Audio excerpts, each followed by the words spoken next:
Hello, guys. This is RBR Short Films 13, aka Ryan. Happy St. Patrick's Day. Um, I'm doing a live stream for my announcements of my next two fan films, which is, um, well, whoever is watching right now, I will tell you guys. Wish there was more people in here uh, to announce it, but I guess I'll keep re-announcing it in this live stream because I already made a separate video that'll be on YouTube about it. So, but yeah, my announcements for my next two fan films are Rise of Pinhead, a Hellraiser fan film, and New Ghostface, a Scream fan film. Um, I know I can't believe that I'm, you know, announcing these titles of these movies. Um, it's just wowing to finally announce it. Now, of course, The Devil Servants and Insane Cage of Madness Part 2 are going to be filmed this year. Those movies are coming out before. Devil Servants is going to come out in October. Um, and then Cage of Madness Part 2 will come out in March of next year. So these two fan films are not going to happen anytime soon, but they will happen. So I'm here to talk about it and, yeah, update you guys and have a discussion. We can talk about those movie franchises as well, and I will talk as much about it as I can without really giving everything away. Um, but I want to let you guys know. I want to let you guys know that RBR Shrimp 13 has not forgotten about those kinds of fan films. I know it's fan films that made my YouTube channel skyrocket. What made it big and why I've gotten so many comments, subscribers, likes is those fan films. People like what I do with Michael Myers and with Jason Voorhees and the miner from My Bloody Valentine, Ghostface. I have done all these slashers, but I have not done Pinhead, and I am very excited to explore that universe. And I'm very excited to explore where I would go at Scream after the Destiny of Ghostface Part 2. Uh, and I know I said I was done with Scream, I was done with Ghostface, but I even said like to in those old videos like, "Oh yeah, I always say it's the last one. It's always the last movie." So I will say though this next one will definitely be the last one for sure.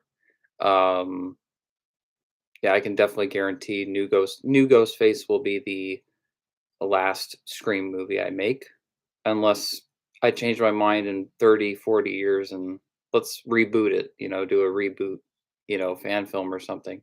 But New Ghostface will be some. It's not connected to the first four, well, the first six Scream fan films I've made, but um, it's sort of like how New Nightmare was. So uh, David, you cannot post those kind of comments on here. This is a not a child-friendly, channel, but this is not a NC-17 channel either, but, your comment is hilarious. Um, but, I will be playing Pinhead, which might be a surprise to you guys because I have this baby face and, it's kinda like when Heath Ledger was announced that, he was gonna play Joker, it's like, there's no way, you know? But I wanna do that, I'm gonna prove you all wrong, and I'm gonna play Pinhead, and I'm gonna live up to what Doug Bradley did. I'm gonna put that much confidence into the role, and I'm gonna put my sweat and tears into it because I'm not gonna mess it up. You can. You can't mess it up, So, I will do all my homework and research and everything about this franchise that I may not know and, give it my all. Who's gonna report Please, not Mario or not myself. I'm not reporting you, David. No. You're too good of a friend, too close of a friend for me to do that. You opened the box. We came. Yeah, it's the box. You've opened it. We came. I always loved Doug Bradley's you know, acting. The we will tear your soul apart. Your suffering will be legendary even in hell. Thank you, Marion Mania. I- Um, yeah, the box. You opened it. I came. I could be a voice actor, you know. So I think I could pull it off. I would wear all that makeup, all that white makeup, like that's on my screen. I wear all that white makeup, uh, face paint, the dark around the eyes, the way his fingernails are, that costume, that wardrobe. Um, David, you gotta stop.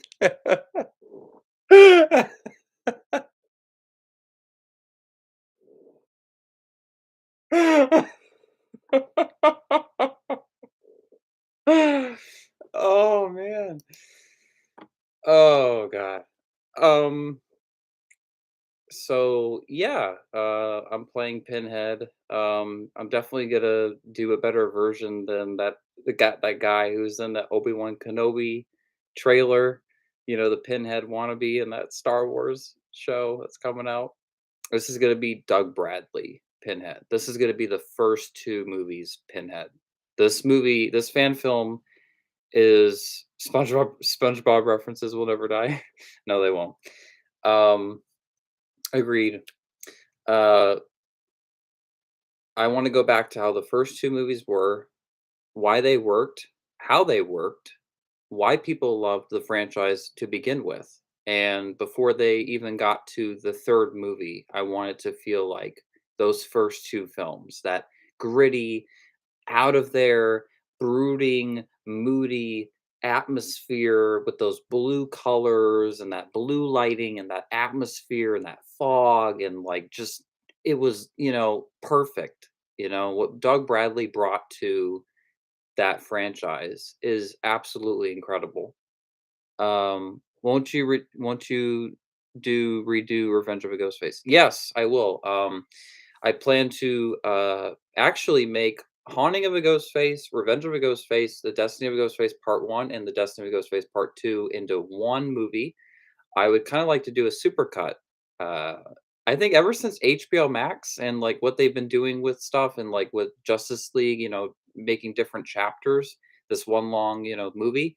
I think I'd like to do that with the Scream fan films with the first four. Not Ghostface versus Jason or the Minor versus Jason Ghostface story, but the first four movies and make it a good 2 hour and something minute movie.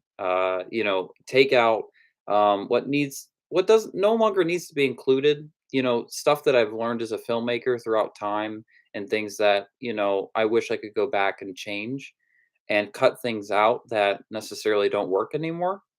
I would love to make a consistent one whole film. And I did that with the November movies, the days after Halloween, a Halloween fan film.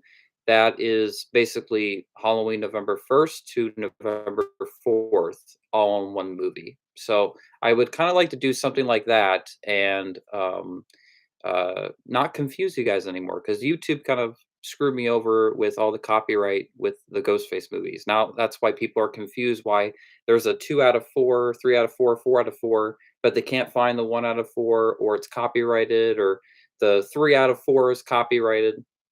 It drives me crazy just as much as it drives you guys crazy about it. So I want to fix those things.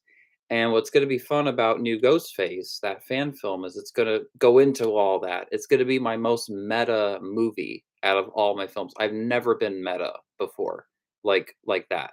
The closest is Revenge of a Ghostface, but even that had its own certain storyline to it. I never wanted my Scream fan films to feel like the actual Scream movies because, why duplicate what's been done and what worked? So the new Ghostface will be um, a tribute to Wes Craven and to his New Nightmare, which was his last Nightmare movie. Which makes me that makes me want it to be my last Ghostface Scream movie because that would be my seventh film out of all of them. That would be my seventh Ghostface movie. So, I've done a lot with that character, and I feel like, I have, that stomach, that energy to do one more film, and I want it to be the best one. Halloween: New Blood was a very difficult film to make, but I wanted to leave that franchise on a high note, and I wanna do that with Scream as well, which I think I did with Ghostface Story, but that, is a crossover film, so I'd like it the next one to be a little bit more personal. Um, can I have role of Emma Robertson run into a glass picture frame face first? Sure, David, if that's what you want, fine. Yeah, yeah, why not? How do you feel about Disney bought Marvel show, Netflix doesn't have it? Um, Disney's buying everything, so it's not surprising anymore. They bought Star Wars, so that's Disney. Um, New Ghostface, the storyline, I will give away a little tiny bit just because, why announce this and not talk about anything about it? Sounds like a nice send off of your Ghostface films. Looking forward to it. Thank you. Um, it's set in reality. Um, so basically, if you've seen New Nightmare, you know that kind of filmmaking. Wes Craven introduced it, and he did it best. With New Nightmare and with Scream. Um, And with this, it's going to be basically my character, well, actually, my real self in real life, makes a Scream fan film that's a direct sequel to The Haunting of a Ghost Face. So I basically retcon all the sequels after Haunting. And I make a fan film that has all these new actors, new characters, and it's me and Cassidy all in this new Scream fan film. Comes out on YouTube. People hate it. The fans hate it. Um, so sort of like a little bit of how Scream 5 was, but I came up with this idea before even Scream 5 came out. Like, this movie has been in my head for years because I plan my movies ahead of time, years and years ahead of time. So sometimes I watch movies, I'm like, "Hey, they took that from me," but, they kinda did it first, in terms of live action representation. But this talk about fan fiction because this is about fan films. Um, basically, my movie doesn't do well with people, so when I have a fan that is obsessed and is pissed, so he goes on a killing spree and wants to kill all of the actors in the new Scream fan film that I've made, including me and my sister, and we all have to figure out who the killer is. Could be anybody. It could be one of the cast members. I mean, it really could be anyone. And that is the plot. So it's about me. It's about my sister. It's about real life people and us trying to survive this stalker or crazy ghost face killer. Someone who's obsessed with these movies and these fan films and has just kind of gone too far. So it's the tagline will kind of be like someone has taken their love of fan films one step too far. I think that's what my tagline will be. Um, so it's exciting, and I cannot wait. Um, what's the little poster to the right of your Halloween poster? I have Manhunt behind me, which is 2003's masterpiece, greatest video game of all time, my opinion, from Rockstar. They should make a Manhunt 3. Retcon Manhunt 2, but go back to the first game. Even if it was a prequel, Manhunt Origins or something, I would love that. And then the other one is Dawn of Justice, because I love Zack Snyder's universe. Wasn't a fan of Man of Steel and Dawn of Justice so much, but Justice League, Zack Snyder's Justice League is my favorite superhero film, and I love what he did with those characters, and I want the Snyderverse restored, and I'm one of those fans that I'm willing to give, other movies a chance, DC films a chance. I'm excited for Joker 2, Joaquin Phoenix. I still have to get to see Matt Reeves, the Batman, because I love Matt Reeves as a filmmaker. Um, so, uh, I give all these movies a chance. The Aquaman film sounds fun. The Flash movie sounds like a lot of fun, but I hope the Snyderverse is restored. And I know a lot of fans want the Snyderverse to be restored. So let's hope. Then the other one is Twilight there. There's Scream 4. Oh, sorry, my camera is all okay. Yep, that's Scream 4 poster, and that's the one with like the silver, like the knife with the mask. That's always that was always the coolest poster to me. Um, I've got some fantastic and fearsome faces if you want to have some vintage style masks like the ones used in Scream and Scream 2. Oh, okay. Well, send me a link, Zach. I might be interested. Hey, Ryan's mom, she's right behind you looking. Jeez. I will show you guys what I got in Ocean City, Maryland back in the summer. The poster. It's right over there. Let me grab it.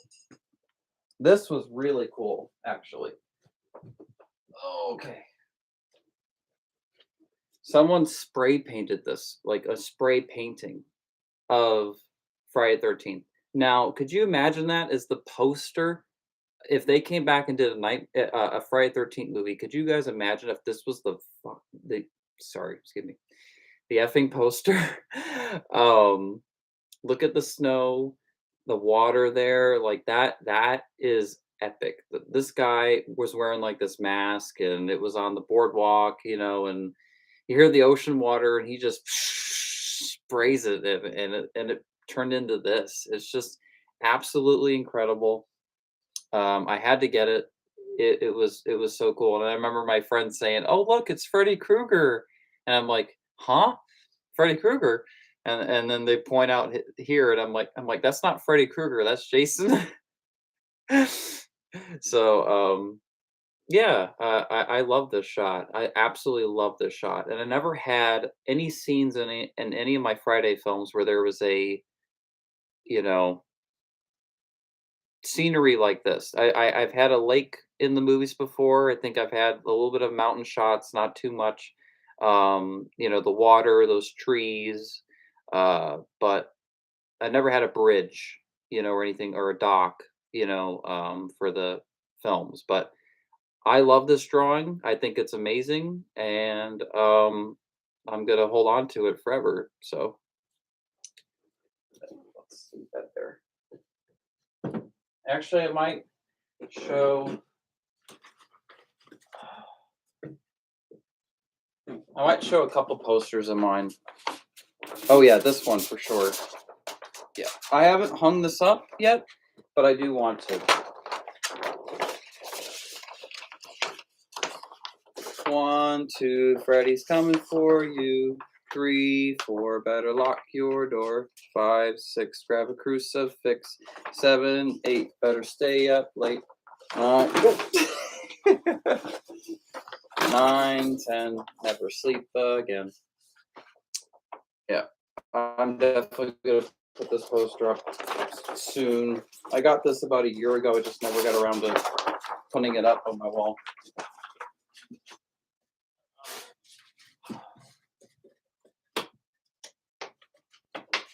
Oh, yep, I got this one too when it came out. I think I'm going to replace that with the Dawn of Justice poster behind me. That one. I'm going to put this one up there instead. I think that's going to look cooler. I'll show other posters in the future, but that's a little bit of a tease, I guess. Oh. Um, I like everything besides the mask, but I can imagine that's hard to do with the spray paints. Yeah, yeah. That's really nice. Definitely movie poster worthy. Not Freddy Krueger, LOL. That's a nice Nightmare on Elm Street poster. The vocals, like 5 out of 10. However, Ryan, show us your movie collection. Okay. Yeah, why not? Um, so you guys know about the movie news, the okay, and also let you guys know I will have a video uploaded to my YouTube channel that announces these movies. That kind of has its own separate video that's like 10 minutes. So anybody that misses this live stream, you know, there'll be a video for it. Show us your movie collection. All right, fine. That's what you guys want. All right.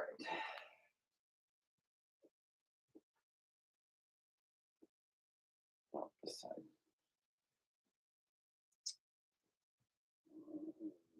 Oh, okay, we'll start here. This is my favorite. This is the greatest Scream box set ever. Ever. I don't care what people say. There is no Scream box set like this, and it's a rarity now too to get. Um, and I love it. Absolutely love it. It has all three. And then look at this poster there. Look at that. You know how and this is DVD. This is DVD.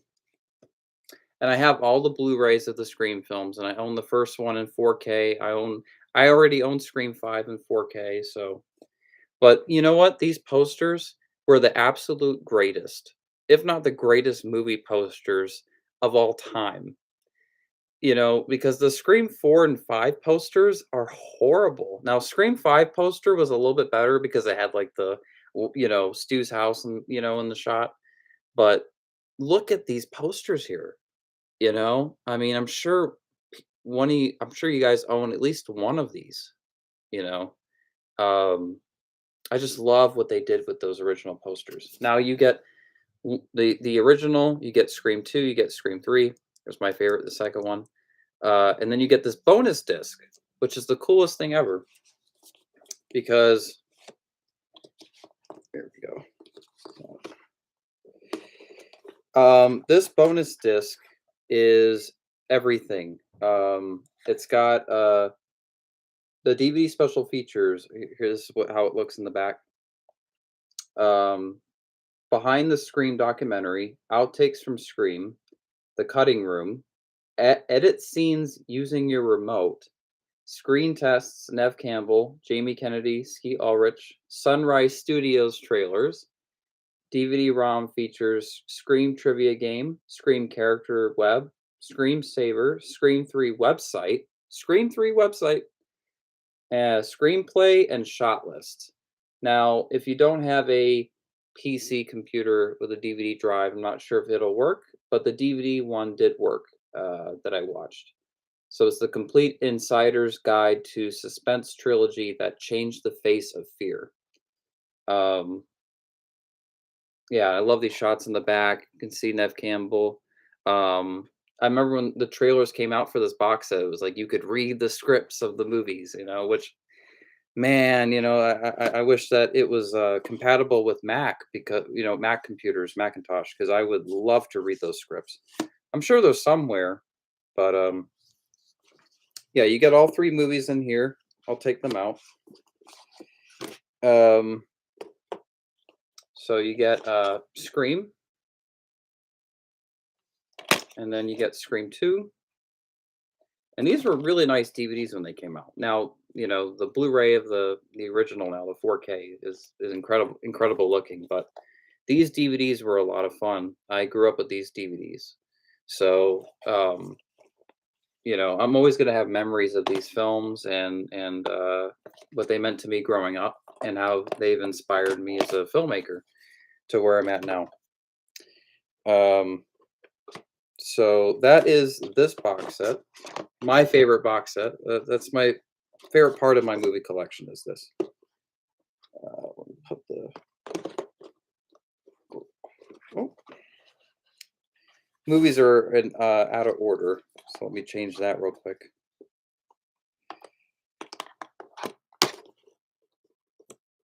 Yeah. All right, here we go.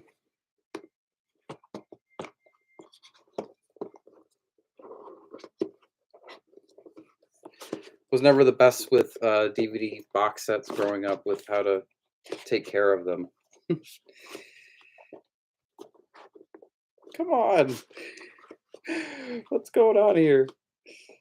Yeah, let me find a way to fix this. This is crazy. No, come on. Okay, there we go. All right. So that is the Scream Ultimate Scream Collection. Now, if you guys, can get your hands on one, get your hands on it. Because it also has unrated footage of the first movie that was on the VHS, but it never was on the Blu-ray, was never on the 4K, the unrated cut. And that always surprised me because I like the unrated cut even more. So it's so cool how it slides in like that, the mask. That's so cool. Vintage Scream box set. What do you think about Courtney Cox coming back to do Scream 6? I'm worried that Neve Campbell said she would do it unless the script was good. She said that in a convention. Show us the Friday box set. All right, I'll show you guys the Friday box set. What I think about the Scream 6, I'm just glad Courtney Cox is coming back, and that makes sense. Sydney coming back kind of doesn't make sense to me. The only way it would make sense is if she was like attacked in the beginning of the movie, like an opening attack, like how it was in Scream 5 with Sam's sister with Tara. And maybe she's like held hostage or something throughout the whole film, and characters have to save Sydney, you know? That way Neve Campbell wouldn't have to do so much, dialogue acting. She would do a lot of facial acting. So Ghostface would have her like held captive somewhere, tied up somewhere, and these characters have to save her. To me, that would be the only way that Sydney would be involved in the plot. I don't see her going back to Woodsboro or any location to be involved in this. I see Gail, but I don't see Sydney. And Scream 5 really felt like Neve Campbell's last Scream movie, my opinion, because she's like, I'm bored. I'm done with this stuff. You know, she even gives the gun to Gail, and she's like, it's all yours. This one's yours. So I think Neve Campbell's done, but that's fine. Courtney Cox is coming back, so it's not the end of the world. Let's try to put this box set. No, wrong way. All right. So I'm going to show you guys the Friday the 13th box set I have. Here we go.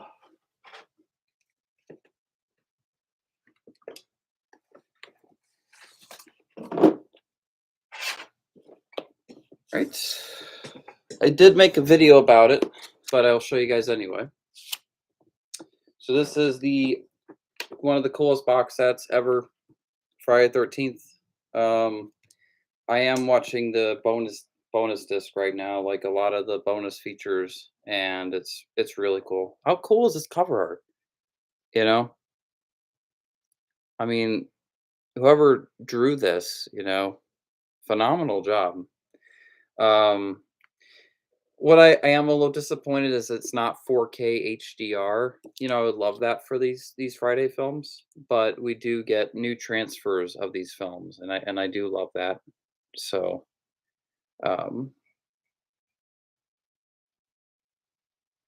yeah, I'm really happy with this collection. The one that really stands out to me is Freddy versus Jason. This is the original cover art for it. The back of it is like the VHS. It's exactly like the VHS when that came out.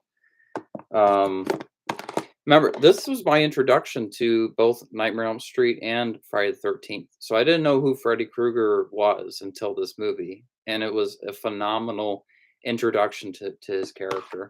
Because then I watched the original after, and yeah, it's really too bad where the Nightmare series has got where it's at now. Um, and then let's see. Final Chapter is my favorite out of all the Friday films. It's just a masterpiece. It's a classic.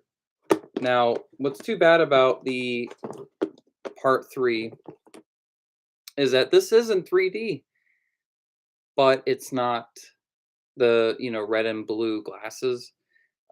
This requires an actual 3D TV. But here's the thing: 3D TVs did not sell, I think, like people thought they were going to.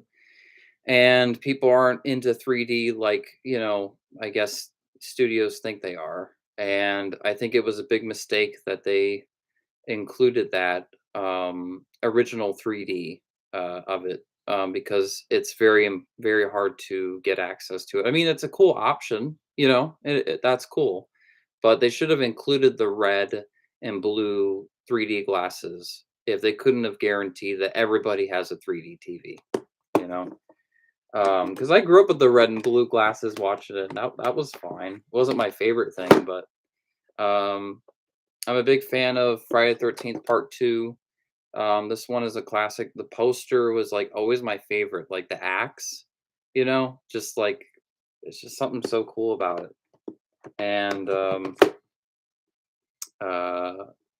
there's always something iconic about this poster, even though it's not a lot of people's favorite of the series. It's not my favorite, but it's an okay entry. It's not great or really good by any means, but that poster is off the chain. It makes me almost want to have this poster. This Jason Takes Manhattan. It's just so cool. Um, let's see. Uh, they're gonna film it in Canada. Yeah, yeah, they're filming it. Scream 5 in Canada this June. Um, 1 to 4 got new 4K transfers, but still Blu-ray, and then Jason X got 2K. Maybe another one, probably that lovely remake. Yeah, in this box set, Jason Goes to Hell is 2K transfer. It's not a 4K transfer, but it does have the unrated cut. And then the first 4 movies here are all like 4K transfers. They're not 4K HDR. They're still presented in 1080p, but they're in 4K. And then the rest are just 1080p transfers. But I recommend this box set if you don't have it yet. That Halloween box set um, is like very hard to get now. So that is my Friday the 13th box set. Put this back in here.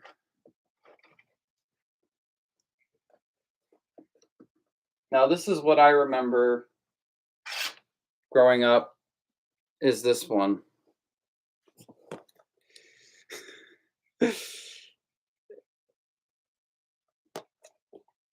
I'm sorry, Scream 6. Yes, not Scream 5, Scream 6. I meant Scream 6. Thank you. Yep, yep. I know you love that poster. This was like the first. This wasn't the first DVD I owned of this movie. But I had to get it. I remember growing up. This was the one of the very first Nightmare movies I watched on DVD growing up. I did not watch Final Chapter until I was 13. So that was years later, Final Chapter. So I didn't even realize it was that good. I actually thought Final Chapter was bad, and then I saw the movie and I was like, "Oh wow, this is actually the best one." Um, what's cool about this one is that when you open it, you actually get 3D glasses. At least with this box set, they could have given us, 3D glasses or something, right? Something. But you open it and then you get these, and I have so many memories of watching this movie like this. Ah. So that's the Friday 13th Jason 3D glasses. It takes me back. So, if I ever watch part 3 in 3D, it's gonna be, of course, like this, because I don't have a 3D TV. Not many people do. We all have either 1080p standard TVs, or it's 4K, UHD HDR. All right. I'll tell you everyone have a nice night and remember Leprechaun wants his gold. Yeah, okay, David. Well, thank you for joining the live stream. Um, try to find that emoji.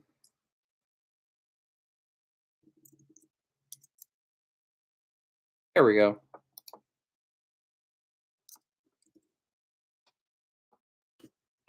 There you go. Yeah.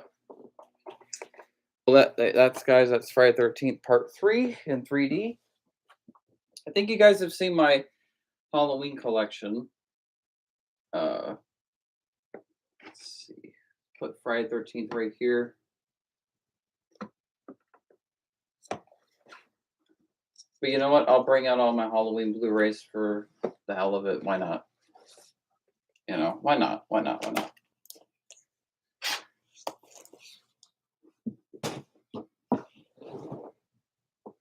Yes, I will keep this live stream key King V.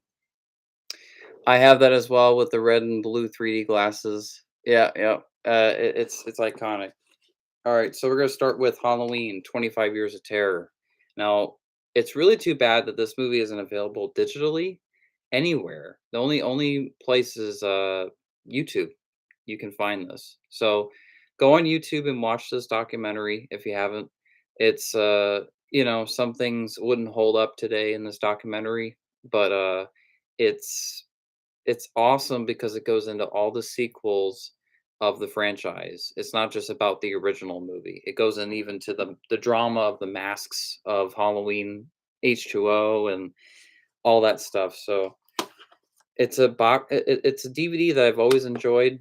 It's a documentary I watched growing up, and it's very nostalgic to me. But it was educational about the franchise as well, because like there was things about this series I never knew until this box set. Taught me a lot about the producer's cut of Halloween 6 and how important that was for us fans to finally be able to get that. Um, I do have Halloween 5 4K, that one that came out. The new 4Ks that came out. Halloween 2018. Now, not all these play on my Blu-ray player, because my TV does not support Dolby Vision. So that's the problem. Uh, and then there's Halloween Kills Steelbook 4K, which is my favorite. This has the theatrical cut as well, not just the unrated cut. Um, and then we have the original Halloween 2. This was a really good addition from Scream Factory. This was a really good transfer of the film. Now the Blu-rays of Halloween 4 and 5 were okay. I think that's why I got the Blu-ray of Halloween 5 because it looks so much better. Um, but it's still good to own. I have the producer's cut of Halloween 6. I could not own that theatrical cut, even though I do own it somewhere because I'm a completist of this franchise. Rob Zombie's H2 director's cut. So, and I have a lot more of this collection, but that's just basically a sneak peek, not necessarily a sneak peek, but just it's a smaller version of the collection I have of these films.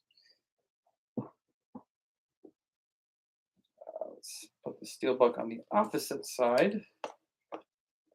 Yeah, by the way, guys, if you haven't seen the extended cut of Halloween Kills, be sure to check it out because it's I liked it more than the theatrical cut.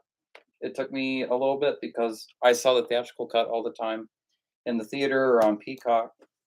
So, but it is a slightly better version.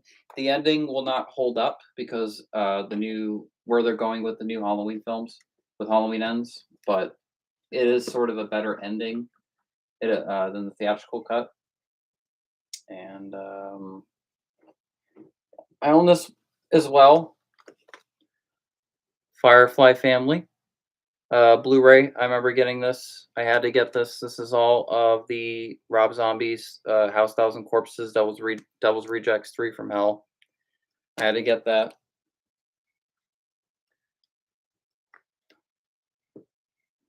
And you guys want to see Scream and Blu-ray? Scream 4. Scream 4. I've had that since 2011. This is the new 4K of Scream. So, bit of my horror movie collection. Guys want to see something crazy? Oh, he owns these? I even got Cannibal Holocaust, but I'm not sure if that poster would be fitting for YouTube. So, yeah, something tells me that after Halloween ends, they're gonna do spin-off. A spin-off? That sounds weird. Um, I wonder how they would spin off Halloween Ends. I just got around to watching the new Halloween 5 opening. It somehow completely passed me by. Hello. Yeah, I do like the original opening more because it makes more sense. It's not this old guy that's like, "Oh, this guy in a mask is in pain, so I'm gonna watch him for a whole year." It's a story about this cult guy that, is obsessed with all this cult stuff and wants to put a curse on him, and it's a much better, plot, and it would've been a lot better opening, but then it would've changed the franchise. Halloween 6 would have been completely different, which may have been a good thing, may have been a bad thing, but it was cool that the box set did everything it could to restore that original negative, that opening. I can tell it was hard, you can tell that that footage had to be, really cleaned up, but that was biggest reason why I got the box set is because, that kind of bonus features of the Halloween films, that's what you want, you know, not, just standard stuff. So I was like, I'm getting this Blu-ray just because of this alternate opening that we have never seen before. But the Blu-ray looks incredible though. The HDR, like even when the movie starts and it shows pre-footage of Halloween 4, that footage looked great. So yeah.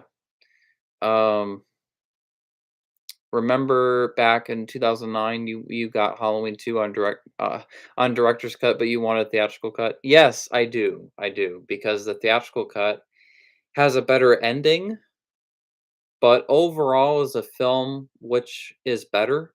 The director's cut. And the biggest reason for that is it's a lot like Euphoria. Lori's losing her mind. She's abusing her drugs. She can't get them prescribed. She goes to alcohol. She has all these issues with Annie. Because that Lori was closer with Linda in the first remake than Annie. So those two have a dynamic, but they're best friends, almost like sisters. And it's a powerful story, especially that scene that they have when they're arguing, they're fighting. Those scenes were so powerful, and they were all taken out of the theatrical cut. And it's that stuff in the movie that I love. All the stuff with Brad Dourif as Sheriff Brackett. My God, was he incredible in that film. Going into Malcolm McDowell's Dr. Loomis, that he has completely lost it because of his head was crushed by Michael in the previous movie. Um, you know, they talk about Halloween Kills as a film about trauma.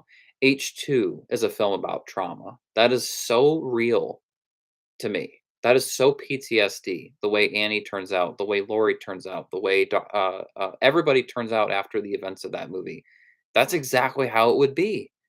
And fans get pissed about that movie because it is how it would be. People want to see these characters be strong and they can get through it and fight through it, but that's not the reality of humans, of people.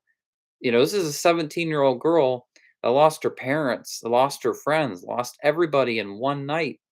And then, oh, your parents aren't really your parents, and your brother's Michael Myers. I mean, the psychological damage that would do to you.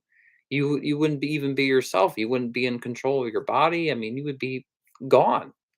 So Rob Zombie's H2 it is an underrated masterpiece because it goes into exactly how I would imagine these characters that would turn out to be. But anyway, um, they also had to re-record all the sound because the doctor death footage they found didn't have any audio. That's true. Yeah, they didn't have any audio of the doctor death footage. It definitely fits the movie better in my opinion. I agree as well. It definitely fits Halloween 5 way better. Um, you were fan then? What does that mean, King V? You were fan then. Uh, I believe you mean trauma. Trauma. That's funny. Yes, PTSD, trauma. Jamie Lee Curtis, her interviews, she's like, "The story's about trauma. It's about trauma. It's about trauma. It's a story about trauma." Halloween Kills is about this mob that wants to take down Michael Myers, and it's about flashbacks and, you know, uh hinting the radio tower for Halloween Ends, that's what the movie is. It's the trauma is H2, that if you wanna watch a Halloween film that's about PTSD, that is Rob Zombie's H2. Um, you were a fan back then of Halloween movies. I'm still a fan of Halloween movies, what are you talking about? I love the Halloween franchise, and I'm enjoying it so much right now with these new set of films. Like, I loved Halloween 2018. I'm in love with Halloween Kills. I love that movie. And Halloween Ends, it's on its way. I'm really excited, and I hope that it's not the last Halloween film. I hope we get tons of Halloween movies after, even though it would be new timelines and stuff and, reboots and yada, yada, yada. I wanna see more and more of Michael Myers, and I wanna see that original mask. I don't wanna see all the zombified, stitched, old versions of the mask. I wanna see that classic mask that we would get in those original sequels. I would love to see that again.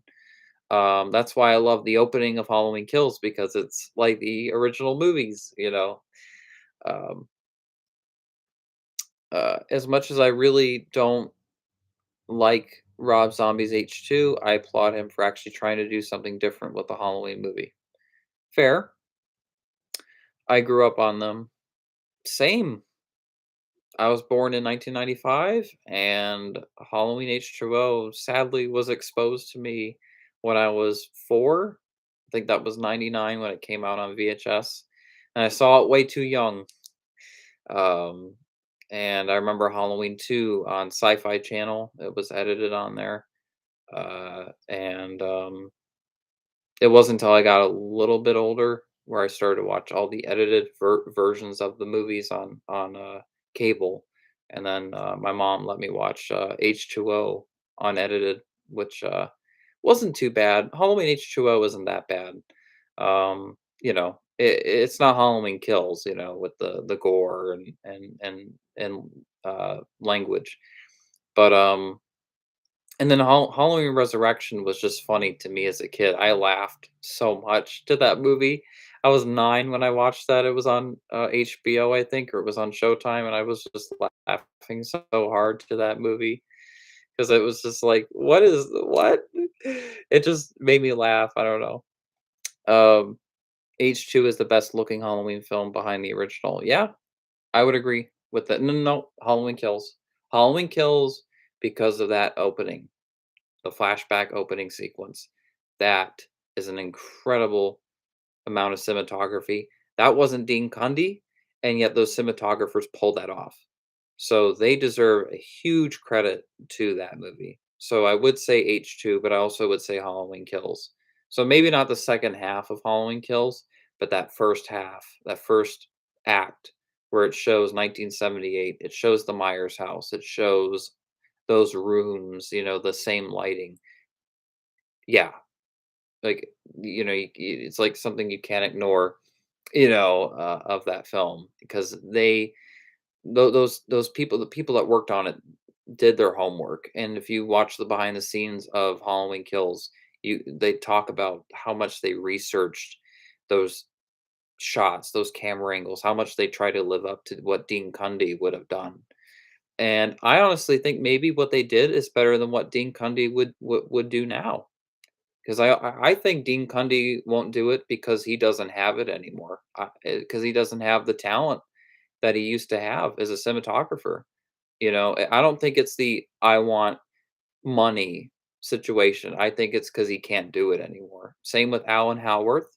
The reason why he wanted so much money is because he doesn't have the music talent that he used to with the Halloween films. So I don't think it's a money issue. It's you guys aren't as talented as you used to be. Um, but fell in love with it since watched it when I was 15. Yeah, Rob Zombie's H2 is a masterpiece. It's just, it gets a lot of hate. It got more hate when it first came out, but I always love that movie. The theatrical cut is a better ending, but if we're talking about overall which cut is better for the movie, I would say the director's cut because it goes into the characters. The theatrical cut is kind of very quick and to the point and doesn't really, stand out as much until you get to that final ending. But the director's cut, because it goes into all the PTSD of these characters and it's focused on that, why it stays with you. You feel a certain way. Why Annie's death is so sad. When was the last time you cried to a character death in a Halloween film? You know? Uh, it was unsettling when I saw that in the theater. I felt sick to my stomach, so Rob Zombie did something pretty incredible with that. I get a new Sony, uh, OLED TV, and the pure black levels of Halloween Kills throughout the whole movie are pretty top notch.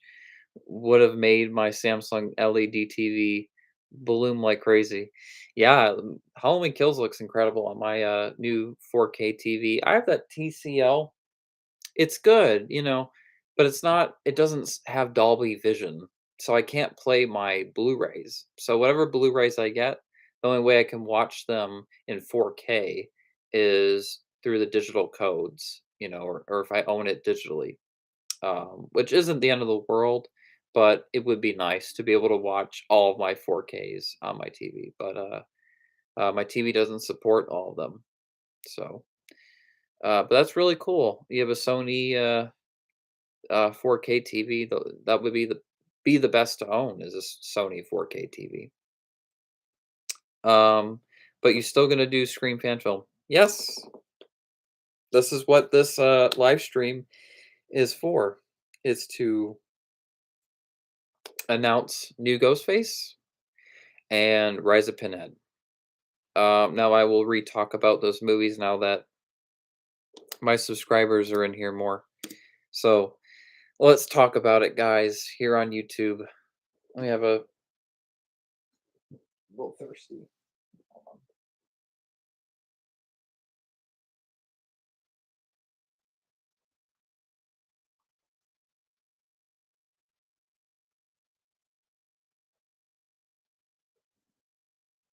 I needed some water.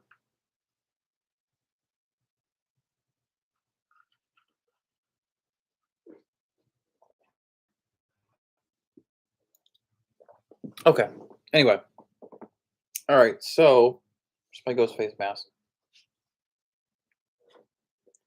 All right, start here. New ghost face is happening. Yes, this is happening, and can you film it on iPhone stream fan film?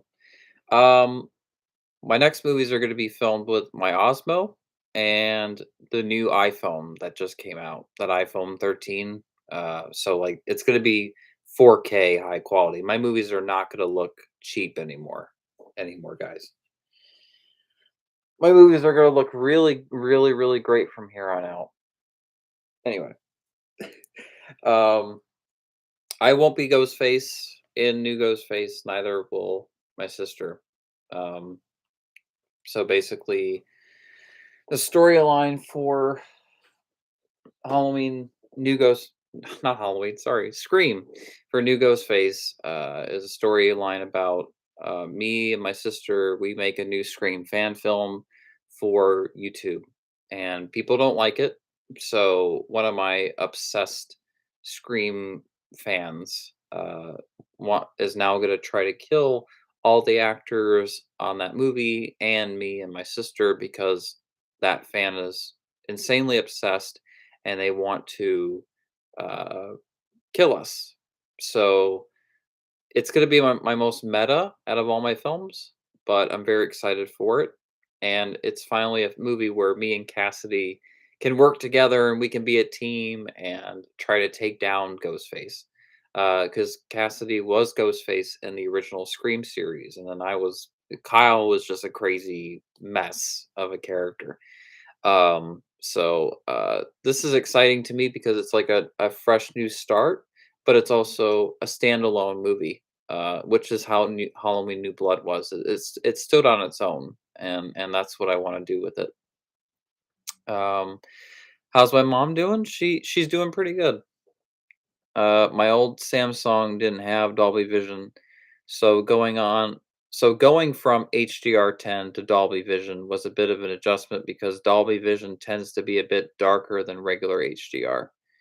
Yeah, I downloaded the Dolby Vision sound for my headphones on my Xbox, so I can hear a difference in movies with my headphones, but I don't get the Dolby Vision.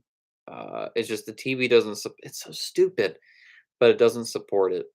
So even if I got a Ultra HD Blu-ray player, it still wouldn't be able to play certain 4K Blu-rays, and um, I'll have to wait really until I get a new 4K TV to be able to play those Blu-rays. So, thank you for digital 4K HD that exists, But I'll be able to live with 1080 watching 1080 Blu-rays for a long time because also when you watch a 1080p Blu-ray on your 4K TV, it enhances the quality.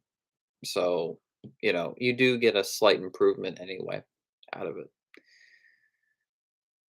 Uh, this sounds like a neat idea. Oh, thanks. Yeah, it's New Ghostface sounds like it would be my best movie, to be honest. The Double Servants and Insane Cage of Madness Part 2 are being filmed this year.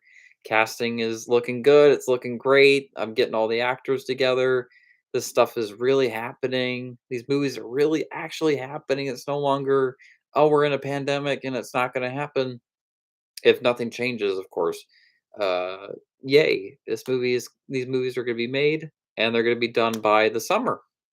So the Double Servants is going to come out this October, and then Cage of Madness Part 2 will come out in March of next year because I want to be given enough time in post production for that film. And then there's going to be a super cut to Part 1 and Part 2 of Cage of Madness because Cage of Madness was originally one movie before the pandemic. And the only reason why I made it a two-parter is because of the pandemic. So I want people to see my original vision, what I originally intended for that movie before the pandemic happened. I want people to see what it originally was going to be. So that's exciting, of course, and that's movies on its way.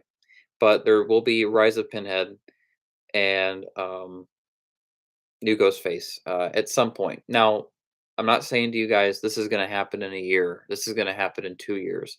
I'm just letting you guys know these movies will happen. They will be made. I know they will be made. I'll make sure they get made in some capacity. And yeah, it's all in time. But uh, at least I'm announcing it. They're I'm gonna start working on the scripts for them. once filming is completed for Devil Servants and Cage of Madness Part 2. And we'll talk to Cassidy about it. And she's down for new Ghostface. I don't think she's necessarily down to do it now, but she is open to coming back uh, and playing herself um, in the movie. So um, I've had a lot of meetings with her about this film throughout the years. So it's really a movie about me and her and surviving Ghostface. So it's a really exciting plot that that I've always had in mind, but didn't know when. You know, because I wanted to I want to give it a good amount of time before I would make it, but at the same time, I don't want me and Cassidy to be like too old. You know, where we look so much older from those first four movies. I don't want to wait like too long, especially that I'm 26 and the Destiny films. When I filmed those, I was 16, so that was 10 years ago.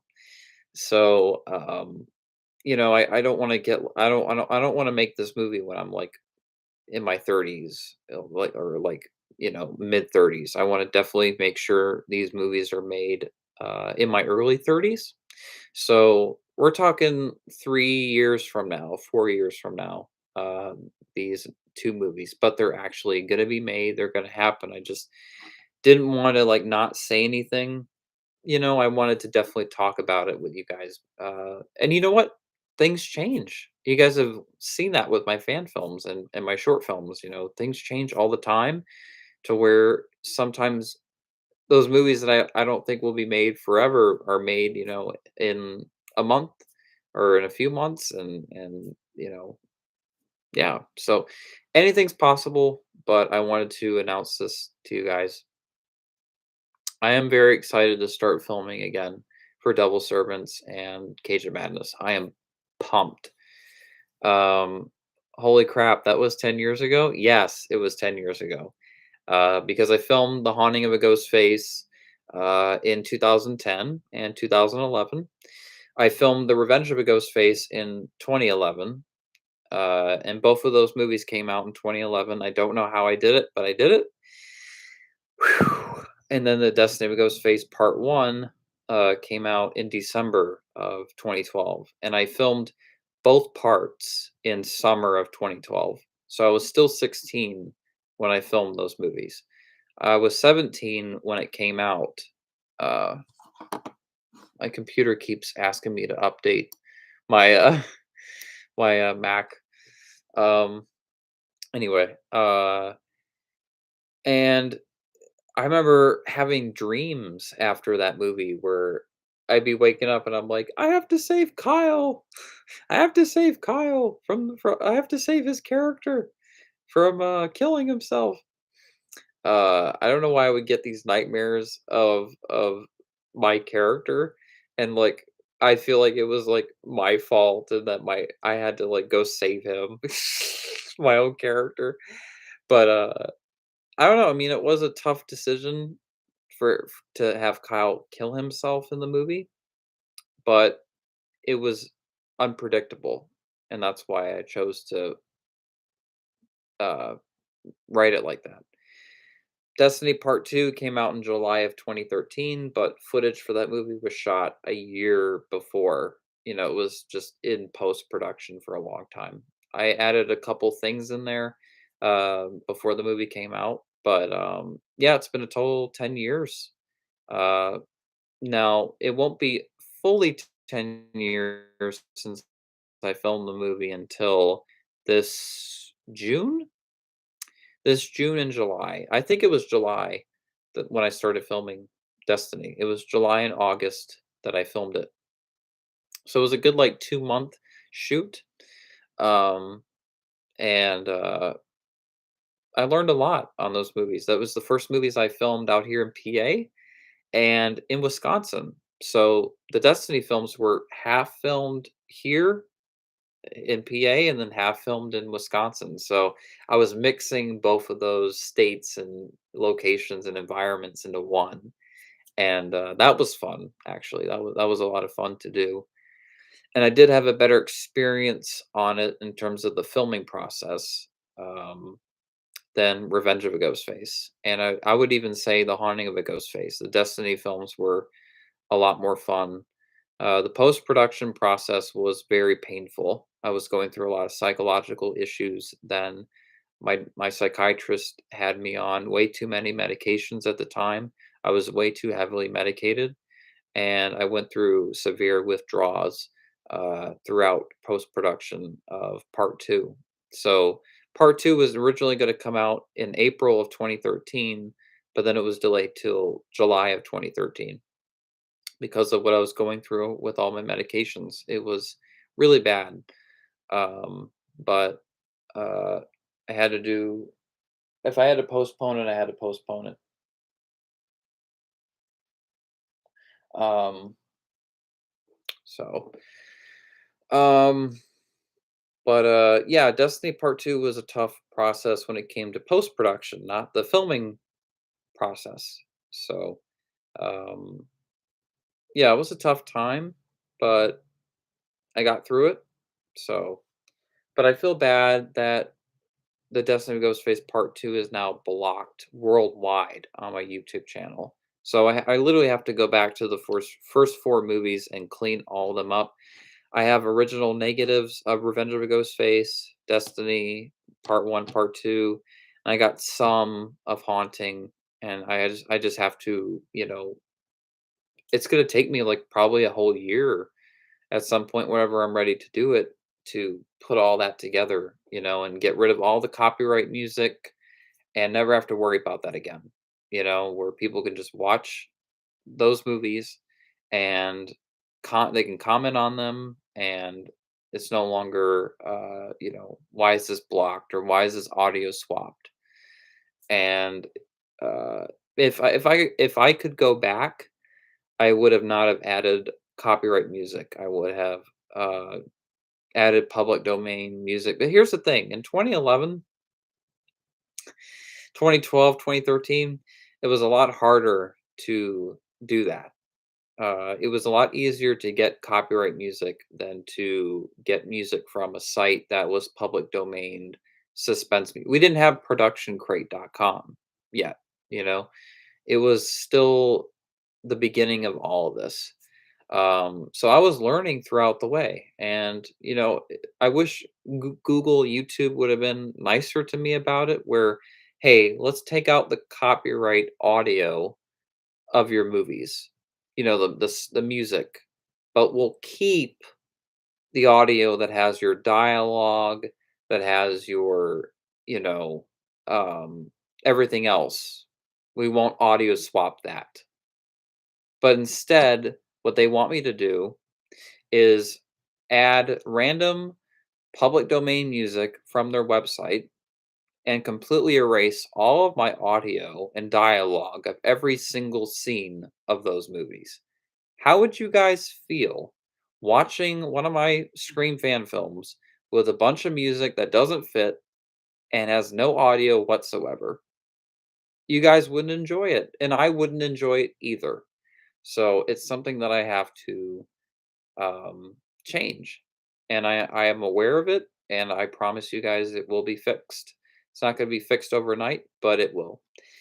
Hey, Jessica. Hey, Jessica.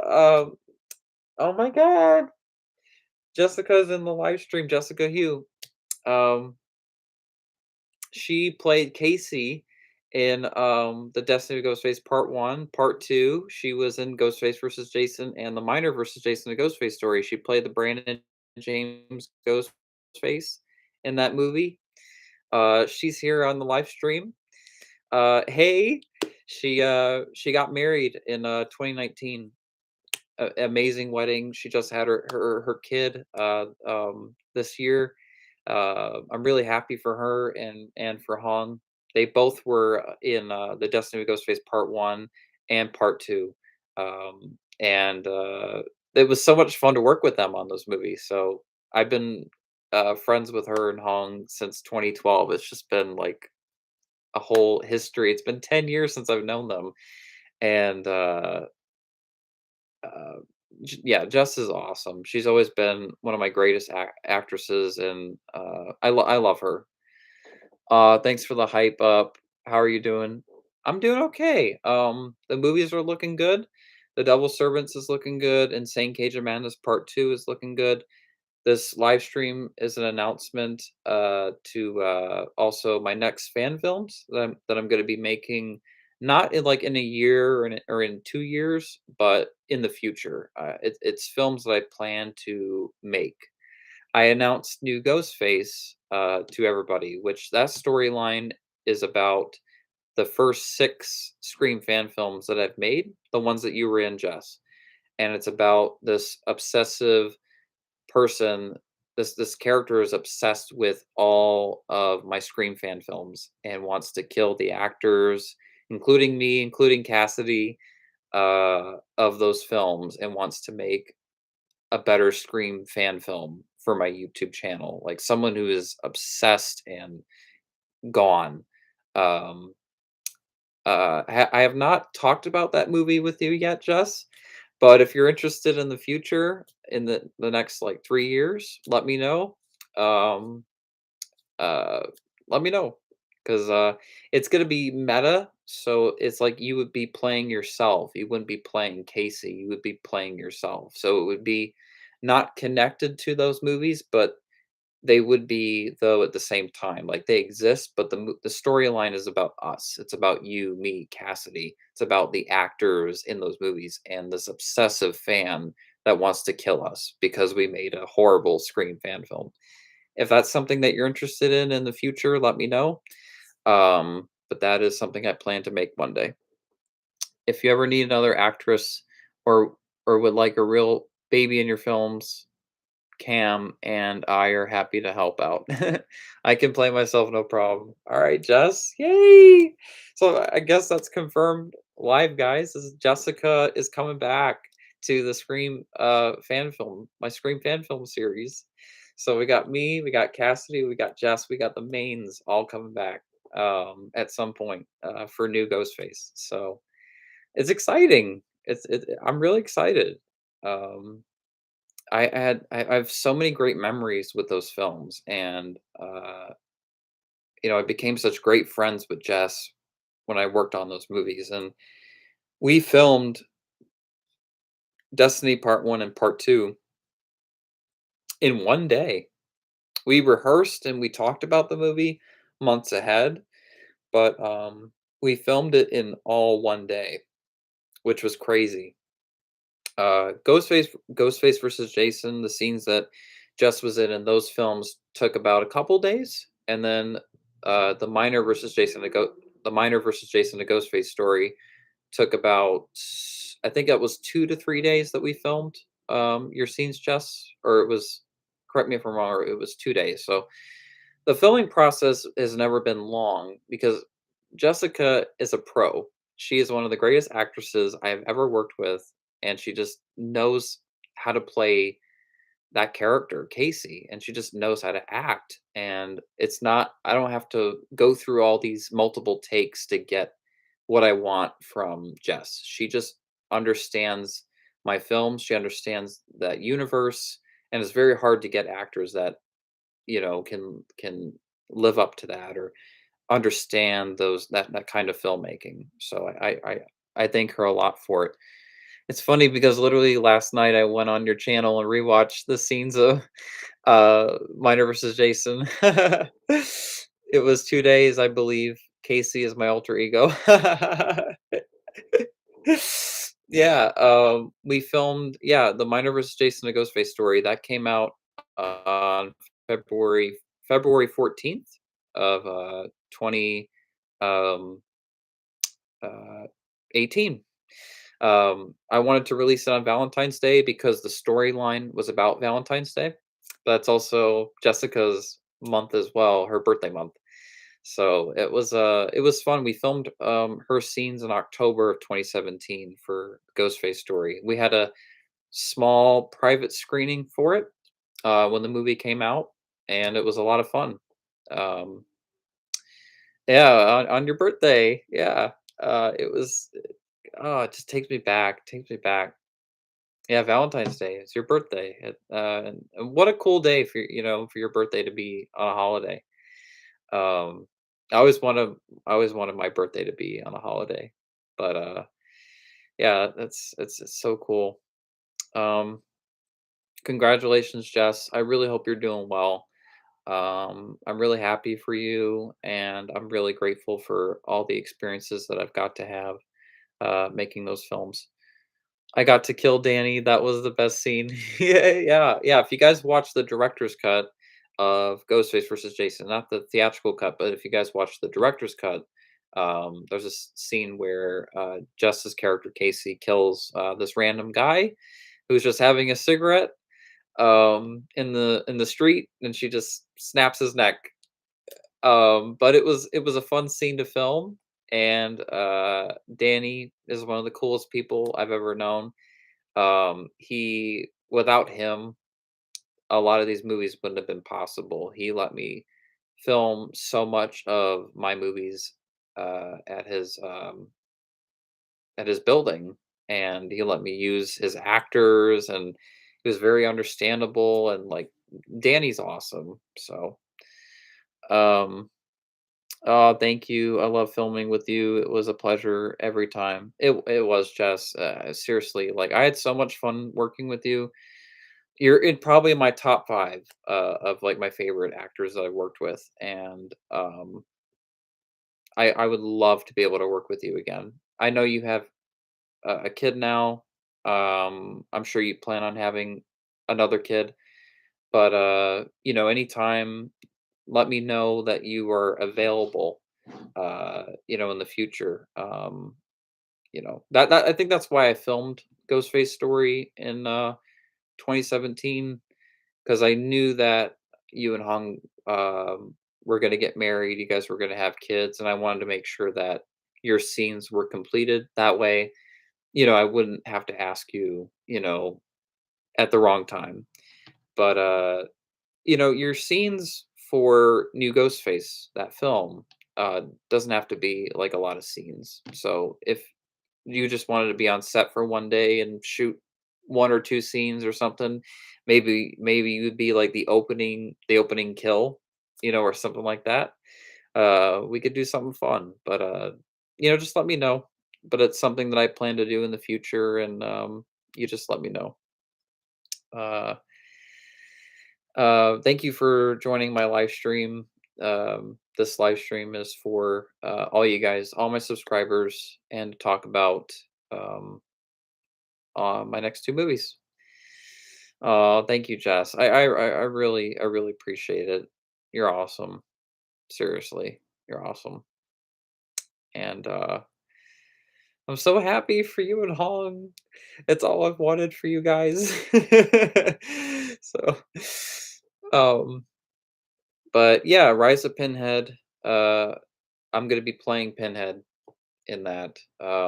And I know it's a lot to live up to because that's Doug Bradley, but I'm gonna take the chance and do all my homework and research on that character and make sure I live up to it. So those are my next 2 fan films, guys. I appreciate you guys for tuning in on my announcement for these 2 movies. I'll keep my live stream going for probably another 20 minutes, um, and then I'll wrap it up.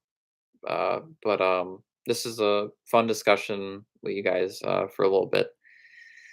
Uh, oh shucks, thank you. Oh no, thank you. Like yeah, without you, Jess, Ghostface story would not have been the same. Yeah, and what you brought to the Destiny films. I mean, wow, the scenes with you and Cassidy still are like my favorite. I love those scenes. When you guys are confronting each other in the woods, and that drama that was just so good. Um, so yeah, I hope one day, yeah, we all can work together again and make a Scream film that is entirely new and fresh, but brings all of us back, and we can maybe recreate some old memories. Um, Now, guys, if you have any questions for these two fan films that I'm making, please ask in the chat, and I will answer your questions as best as I possibly can. Um, and any questions you guys have for the Devil Servants or for Cage of Madness Part Two, I will answer those as well. I'm very happy I could help out. Thank you for going live. This was fun. I have to go, but keep me updated on everything. Okay, okay, Jessica. Thank you so much for tuning in. I hope you have a great night. Happy St. Patrick's Day, and I wish you Hong and your kid the best. Tell Hong I said hi. I miss him. I miss Hong. He's awesome.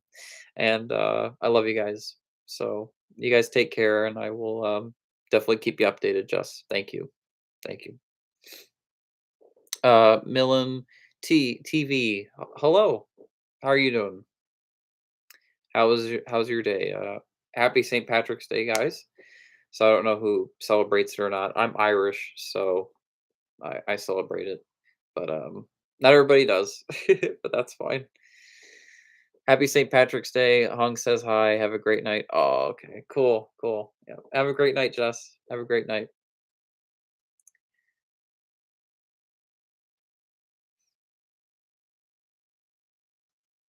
No, I'll send a heart. I'll send a heart emoji to you.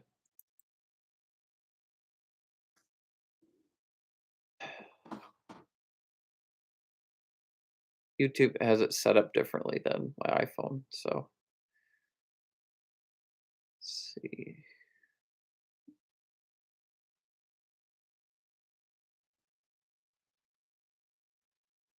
Oh, here's the heart emojis.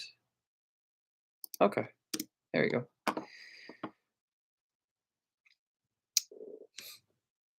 Talk to you later, Jess.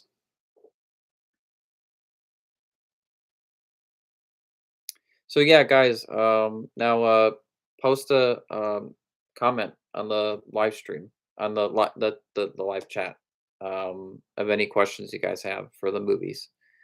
Um, I'm here perfectly ready to answer them because I already did an announcement video, but you know, uh, and that'll be on YouTube tonight. But I want you guys to ask some questions anyway because not sure if you guys would ask them in the video that's going to be uploaded.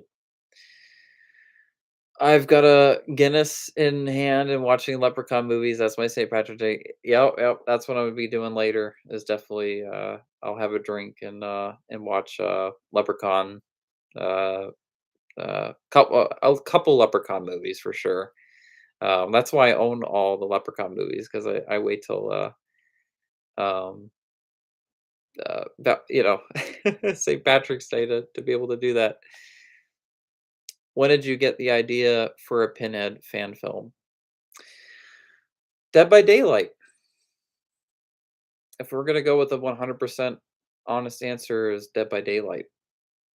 When I got his character for that game and I played him in that game, it just opened my perspective of so much you could do with this character. I just was like, wow. And you hear Doug Bradley's audio now if you play the game now. And I just was like, wow, what a cool character. He's so powerful. These characters are afraid of him. He has these chains. Like he has these all these blue chains and this blue electricity and there's all this fog and it's just so cool. Uh and like in the video game, like the box, if someone messes with it, he can like teleport. It's just some really cool stuff like that. Um but I love the first two movies and I rewatched them this year. So it was like that with Dead by Daylight that really got me inspired into making a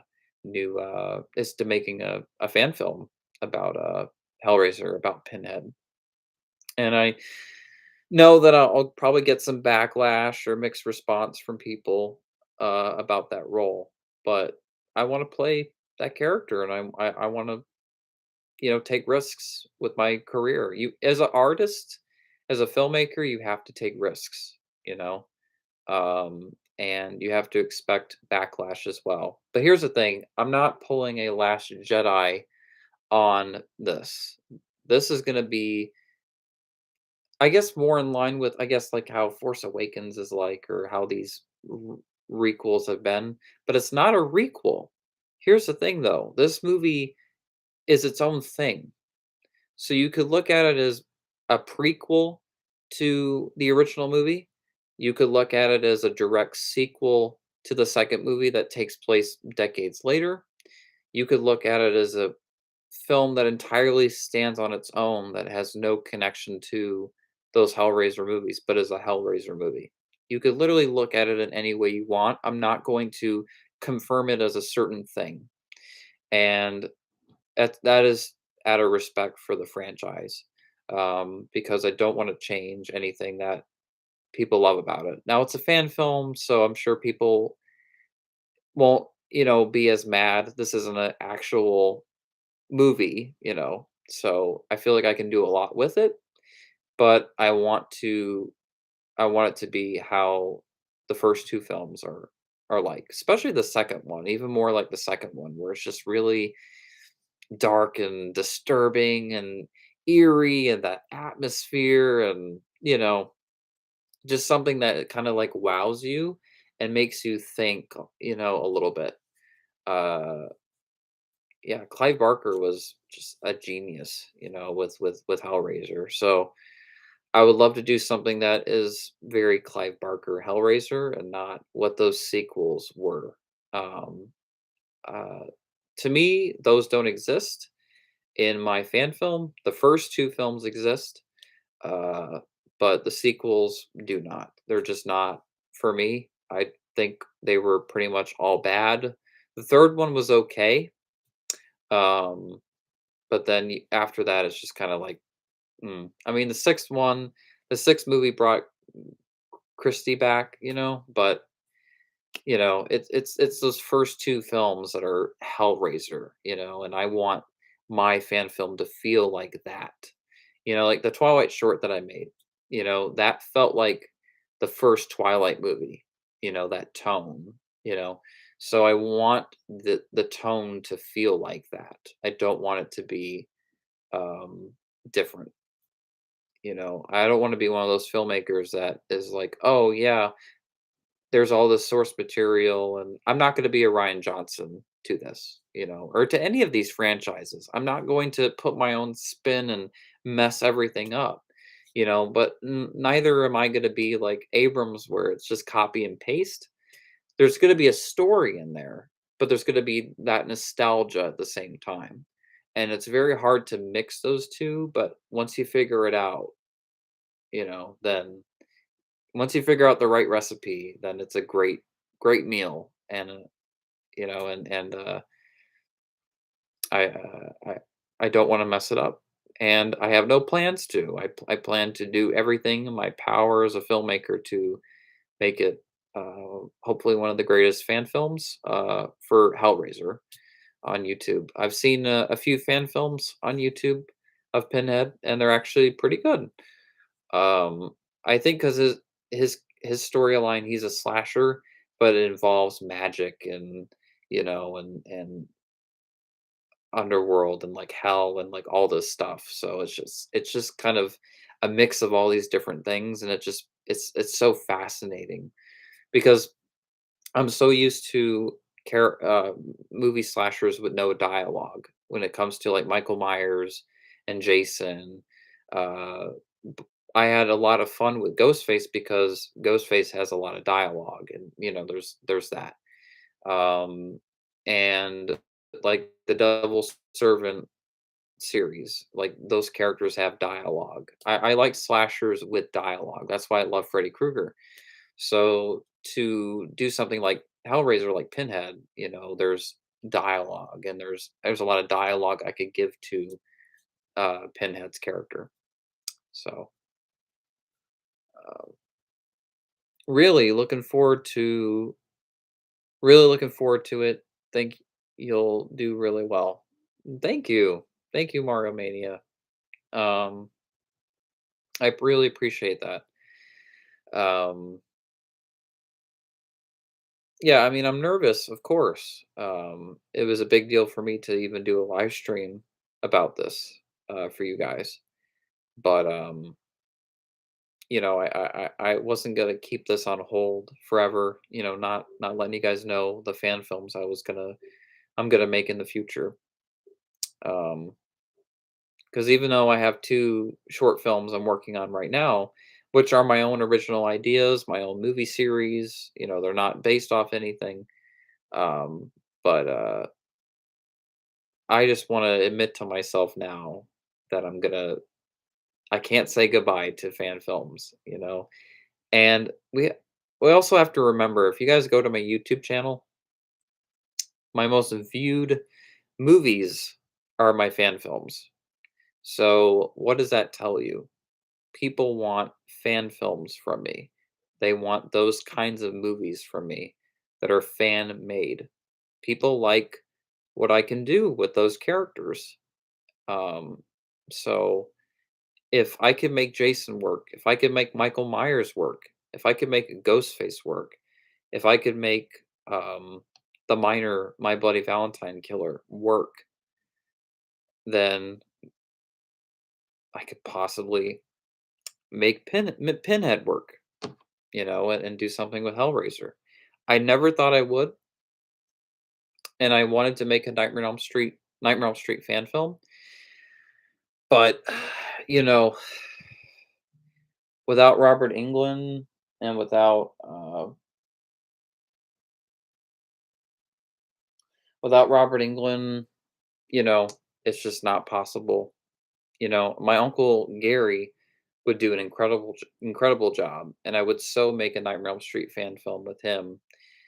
But the mask that he wants to use, the prosthetic, is like from Nightmare 4, and it costs a fortune. And I just, if I don't have the money for it, then I have to come up with something else, that will fit into my budget. Um, but I really wanted to make a Nightmare fan film. I really did. And if something changes, if my uncle says, "Hey, I bought that four $5,000 Robert Englund nightmare mask," uh, and he says, "Hey, I would like to do a fan film," I would say, "Okay, we'll do it. We'll do it over the Pinhead movie." Um, but if that doesn't happen, then yes, the Rise of Pinhead is the film I'm going with. Feel free, guys, to ask more questions. I'm going to keep this live stream going for another good 10 or 20 minutes. So it's not going to be a full on 2-hour live stream, but this is really just an announcement live stream and to answer any questions that you guys have. So, any questions that you guys have that you may want to ask in a year from now or in 2 years from now, feel free to ask now. That's why I'm here, is to answer your questions. So, and I will answer them as best as I possibly can. And thank you guys for joining into my live stream on St. Patrick's Day. This is really cool. I was hoping people would join my live stream. Uh, so no, I'm not leaving yet. No, no. I'm gonna be on here for another 15 minutes. So 15 minutes around there. Yeah,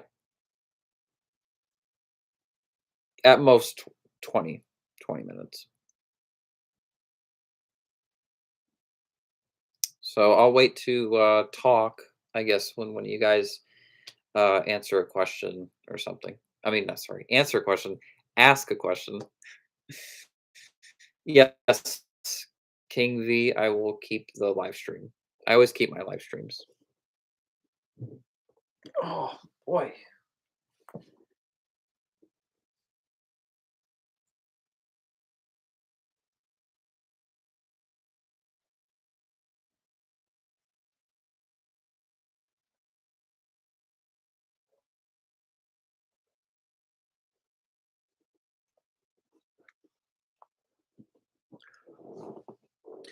Could I get another glass of Chardonnay, please? Today. Yes, ma'am. Thank you.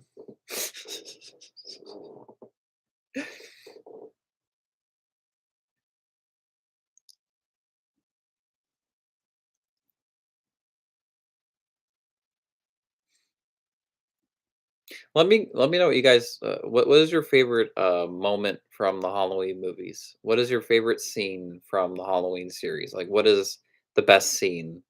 Your guys' opinion. I think my favorite will always be the scene in H2O when Laurie is like, "Today." I always love that. Anyway, have you done any writing for the films yet? No, I haven't because I've been doing so many rewrites for The Devil Servants and Cage of Madness Part 2. And now that they're both of those scripts are done, I've been reviewing them and rereading them. And because I'm in The Devil Servants, uh, I want to practice my lines, rehearse my lines.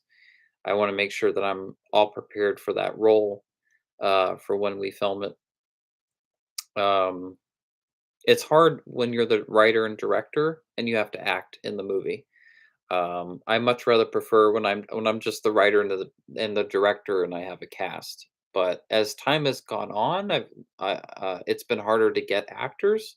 So that's really the reason why I've been acting in my films more, uh, because it's harder to get actors recently. Um, but I'm grateful that there's movies that I'm not in that people can enjoy. Like Halloween New Blood. Even though I play Michael Myers in that last half of the movie, you can ignore that I'm in the film, and Jester returns, Insane Michael's origin, um, Destiny Part 2 for the most part. Um, a few films, Ghostface versus Jason, The Miner versus Jason, a Ghostface story. Like I'm not in those, you know. Um, so there's movies I'm in and movies I'm not in. And that's I'm not gonna say that that's how it's always gonna be, but um a little bit. And also, I was an actor growing up in theater. I was a stage actor. So I know acting and rehearsing and doing all that stuff where you have to, you know, be an actor. It's not easy. But it can be a lot of fun. And I'm more of a methodical actor. I don't like playing the same character again and again. I like to play all different kinds of characters. And I think that's why I want to play Pinhead. So then I can say that with Devil Servant series, I've played a bully, a serial killer. Um, I've played Pinhead. I've played uh, Jason from Halloween November 3rd, like basically a male version of Laurie Strode. If Laurie was a guy. Um, and then the Ghostface series, that I played this troubled kid that had a troubled past and troubled future and all that. So playing all different kinds of characters is a lot of fun. I never like playing the same character.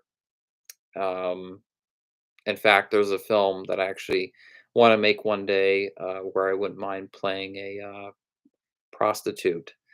Um, anyway, there's all different kinds of characters that I would like to play in films in the future because I don't like, uh, playing the same characters again and again. That's why I love Joaquin Phoenix as an actor and, other, methodic actors, that, like to all play different kinds of characters each movie they make. I don't wanna be one of those actors that, it plays the same character each time, especially that I'm a filmmaker more so than an actor. Um, it would just be annoying to play the same characters again and again. Um, and I don't wanna get typecast, you know what I mean? Like, "Oh, there's that Ryan guy that plays always this character." If I play Pinhead, people are gonna be like, What? What? This is a completely different character than." any of the other characters he's played. That's the point, though. I want to show that I'm not one of those actors that's going to play the same character again and again and again. I don't want to do that. But I'm not even like an actor. At the end of the day, I'm a writer, director, and if I'm ever acting in my films, it's because I have to, because I can't get anybody else for that role. Um, so it's interesting. Um, do you have any weariness in doing something as meta as new Ghostface? That is good. That's a good question. A little bit, I would say, because it'd be going back to those Scream movies, but it's so exciting more than any of the Scream movies in my head because it's its own thing. It's not a sequel, it's not a reboot, um, it's its own movie, and I think that's what makes it so exciting is I can go anywhere with it, and the fact that I'm playing myself and, it's gonna be, actors from the movies playing themselves, it sounds really fun, and I think that it sounds like it would be one of the greatest movie experiences, and it makes me wonder, why have I not done this yet? But remember, guys, Ghostface Story came out in 2018, which was only 4 years ago. So, it's not like I haven't, done anything with Ghostface, like in 10 years or something. So even though Destiny Part 1 was 10 years ago and, you know, Part 2 was, 9 years ago, Ghostface versus Jason was 2015 and Ghostface Story was 2018. So, it's not like I haven't done anything in years with the character, but, I'd rather do something with the characters sooner than later, um, and make this movie at the ages that me and Cassidy are at. Like, I'm 26 right now, she's 24, and I kinda would like to make this before we're 30, or maybe when I'm 28, 29. So, like, right before I'm 30, um, I wouldn't mind making it, yeah, like, right before I hit that 30 mark, um, uh but yeah, it would be an exciting movie because it's kinda like an H2O, it would be my H2O to any of my movies where it would be like going back to a franchise that I haven't, done anything with in ever, um, and to, revisit it in such a big way. Um, I would love it. I would love I'm very excited more and more I think about it, and I think you guys would love it. Um, she chugs that Chardonnay like water. Yeah, yeah, yeah, yeah. I love that scene. Thank you very much. And, she just like chugs that wine. It actually was pretty realistic the way Lori was written in H2O. If you guys think about it, she was in hiding because she didn't want Lori to find. She didn't want Michael to find her because that was her brother. And she becomes this teacher at this private school, and she's battling PTSD with alcohol and pills and drugs, and um, it was a The Mask is horrible in that movie, but that film I think definitely did a better representation of Lori's PTSD than the new movies, even though I prefer the new movies more than H2O, because they're done better, they're directed better, and The Mask is better, everything is better, but Lori made more sense in, H2O, than the recent movies. Because I mean, to hold on to that for 40 years now, I never been through that, so, it's not like I can say, you know, but it's just hard to imagine holding on to something for 40. I mean, I've been through a lot of traumatic stuff in my life, stuff that I still carry, but, 40 years, you know? It's different when it's 10 years later or it's 20 years later, but 40 years later, which maybe that's why it makes sense in H2O that she is the way she is because it is only 20 years later. But I've always felt like Lori, who'd she be 40 years later? She would be, a grandmother and she'd be doing fine. She would be like an author or maybe a psychologist or something. And she would just be, Lori. She would go back to, how she was because it's 40 years and, she would have no fear of Michael ever escaping. But she has a hidden secret, what she had in the 2018 film. She has that though just in case he breaks out, but it's not something that she thinks about all the time. But that is me as a screenwriter. Every screenwriter is different. So, that was their creative decision to make Laurie like that. Um, if Halloween 2 was still canon, I think all of Laurie's trauma and the town's obsession with the whole evil dies tonight wound make more sense to me. Yeah, it would have made a lot more sense because it's like, oh, that's you know Laurie's brother, and more happened in Halloween 2. All those people died in the hospital. And then Dr. Loomis. They could have written Dr. Loomis where he died in the fire. With Michael in the new timeline. The only thing that they would have had to really focus on is his eyes, when he gets shot in the eyes. Because, I mean, the way I would write it is both bullets ricocheted, where the bullets hit him, but then they bounced off, and Gail's like, it just bounced off my ribs. Um, what if that's what it did? And that's why he was bleeding here because the bullets hit him here and then they you know, bounced off. But that blood, comes down because she hit these marks here. That's the only way to explain it. If she shot him in the eyes, well, also in that scene, it doesn't look like bullets went into his eyes. If bullets went into his eyes, you'd see the bullets in his eyes, or his eyes wouldn't even be functional. Uh, so there's a continuity issue.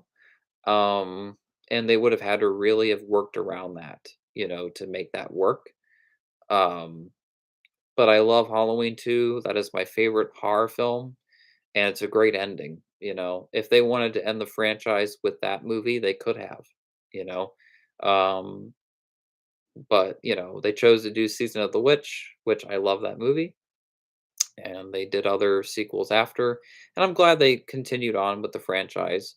But at least with Halloween 4, it goes into, like, Michael's eyes can, like, basically by Halloween 4, it's like Michael can do anything. There wasn't no storyline where, oh, the more he kills, the more he transcends.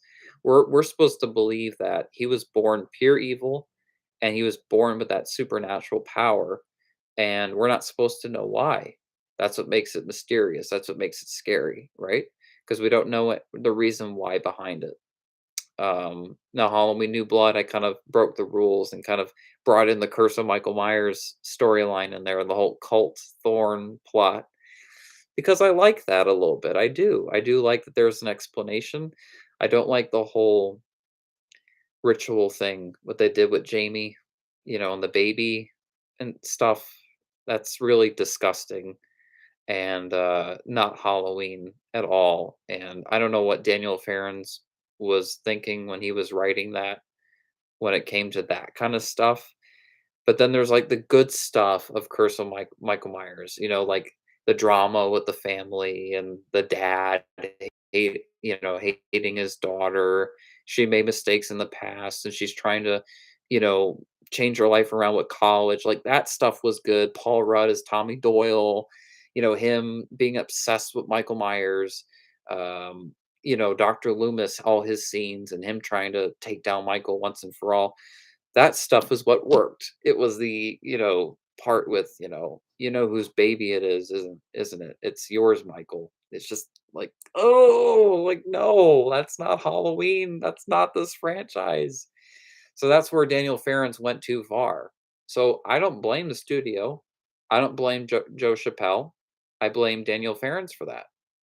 And I wonder if he has any regrets, going that far with the plot with Michael Myers, or if he feels the same way as he did back when he wrote the script. But it's just gross, you know? Anyway, I like it enough that I have the thorn tattoo on my wrist. Ah, cool. Yeah, I mean, the tattoo symbol is amazing. I love that tattoo symbol. It's iconic, because it's in Halloween 5, and he does the, she, it's, and of course I had to put that in New Blood, there's quite a few shots in the movie where you see that tattoo, you know, and it was hard to explain to the actors, like what, that was about. But you know, I'm sure the people that were in that movie that don't understand, I'm sure one day they will watch Halloween 6 and they'll be like, "Oh, okay." Now I don't know which version that they're gonna watch. Um, I prefer the producer's cut, but I don't prefer the ending to the producer's cut. It's kinda like a Rob Zombie's situation where, like, I love everything about it until the ending. Same with Halloween 6 producer's cut. I love everything about it until the ending of the movie, the 3rd act. Um, but, yeah, um, that's cool, Zach, that you have a tattoo of the Curse of Thorn. That's really, really cool.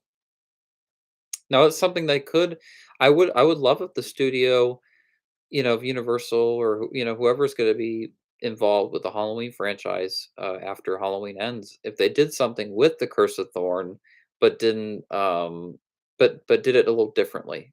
So kind of like what I did with Halloween New Blood, if they did something like that you know, with it. They're gonna have to take out the whole baby sacrifice stuff, you know, like that stuff just doesn't work. It didn't work back then, it doesn't work now, you know? Um, I want an intriguing storyline where maybe Michael is a part of some sort of cult, and that whole, the celebrating, all the evil of Halloween. Uh, but I there's only so far there's only so far you can go with that. Um, so I'm gonna get off this live stream, guys, in about 8 minutes. So, you guys have any questions or you want to talk about anything? Post a comment now in the chat, and we will talk about it. So, this was a lot of fun, guys. The ending of the producer's cut in my head canon is that Michael gains the ability to universe hop and hops into a universe where he actually did die in Halloween 2 and that H2O. You know what? Maybe we do need a multiverse Halloween film after Halloween ends. We need some sort of timeline movie that like connects Season of the Witch and the original series and like all the timelines and they're all absorbed into like one universe. Kind of like what DC is doing with the Flash. Just every single Halloween universe is one universe and everything has happened and there is no more this didn't happen and they just make it all work. I actually wouldn't mind that, and I don't think the Halloween series has anything to lose after Halloween ends to do something like that, because then they can bring back a lot of characters and stories and do a bunch of new things without confusing people again and again and again. Yeah, Halloween No Way Home. Maybe we do need a No Way Home for Halloween. We need a No Way Home for Friday the 13th, and we need a No Way Home for Nightmare on Elm Street. You know, by this point, because it's so many timelines, and I wouldn't necessarily say so much for Nightmare, but for Friday the 13th and Halloween, really, there's timeline to timeline to timeline. It would be cool if it was one timeline and all those timelines were explained. You know, there was a comic that came out that explained in between Halloween 6 and H2O that kinda connected those, but we need more of that, because, all this continuity stuff, "Oh, this is now this timeline, this is now this timeline." It's just kind of like me m it boggles the mind, you know? They might as well at this point, LOL. Yeah, they might as well. It's just so, um, confusing, that it's like, "Okay, here's the original movie, and then here's Halloween 2, 3, 4, 5, 6." And it's like, "Okay." It's a consistent overall consistent, narrative. And then you get to H2O and you're like, "Wait, why is his hands no longer burnt?" You know? And then it's explained that everything's ignored after Halloween, the original. So only the original exists with H2O. Because if Halloween 2 was canon, even though she says in that movie, "I didn't exactly stay to see his ashes," or something like that, his hands weren't burnt. So you really can't count Halloween 2, even though the brother and sister dynamic is in there, which was still cool. But H2O does feel like a direct sequel to the first movie. Then you get to the remakes, and that's kind of its own thing. I feel like I can separate the remakes from the rest of the series, so that doesn't have to be explained. Just put the remakes in its own world. Um, and then you get to Halloween 2018, Halloween Kills, now Halloween Ends. And these new set of Halloween films are connected to the original, but nothing after. So you literally have three timelines of this. You have the 4, 5, and 6 timeline. You have the 1, 2 H2O Resurrection timeline, and then you have Halloween 78, 2018, 2020, and 2021 and 2022 timelines of Halloween. So and then you have Season of the Witch. So that's four timelines. So if any horror franchise were to do something like multiverse, it would be Halloween. Um, and Friday the 13th, because he goes to space, he goes to hell, he goes everywhere in that franchise. He's rebooted. Um, there is so much that they could do with Friday the 13th as well, which might really be a really good thing because then they could have. Yeah, I feel like both of those franchises could do something like No Way Home, and they would turn out to be like one of the best of the franchise because they're connecting all these universes and fixing all the plot holes, that have been there for decades. Um, so I would love to see that. But yeah, let me know what you guys think of that. Um, it's hard to imagine the horror series, these characters to do a uh, multiverse, but now that Marvel, DC, they're all doing it now. Um, why can't horror? I mean, Pinhead, Freddy Krueger, Michael Myers, Jason Voorhees, Chucky, Leprechaun, um, Candyman. Do I have to keep going? Uh, they're all icons, and it'd be cool to see something done with those characters that would make everything more consistent with the narratives. Um, but you know, I think with the horror genre, horror fans are more open minded to new timelines, new storylines, um, and requels are popular in the horror genre because it's not rebooting that original movie. It's just rebooting a lot of those sequels, or most of those sequels, if not all, which I think fans can live with more because the original is still canon, which means that so many of those elements of that original franchise still exist in the next movie. Um, and I will take that. Like if a Nightmare on Elm Street, no, I don't think I could. I feel like with a Nightmare on Elm Street, they're gonna have to reboot it entirely because it's not gonna be Robert Englund, you know? I think that's why they haven't made a Nightmare movie, guys, because what it's not gonna work, you know? I mean, ah, it's only Robert Englund that can pull that off, you know? It would be so hard to maybe I even wouldn't wanna see that as a fan, as a Nightmare fan, is to see a different actor, because 'cause we've seen that before with the Nightmare remake, and we see how that turned out, you know? So, I almost wonder, should they just leave the franchise alone, you know? Leave it as to where it is, and that's that. I mean, I don't know what they would do anymore by this point without Robert Englund.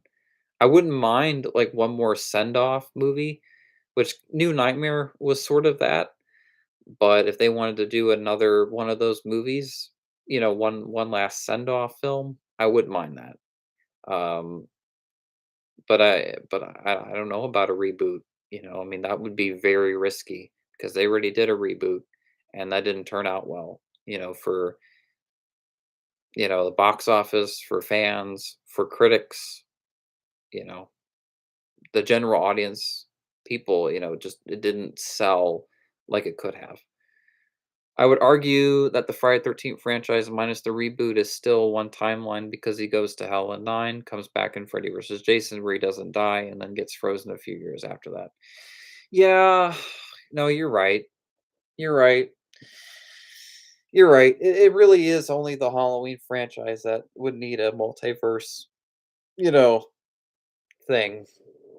The reason why I say multiverse for Fridays because I want the Friday series to be like the first 8 films, and I want them to be set in the '80s and '90s.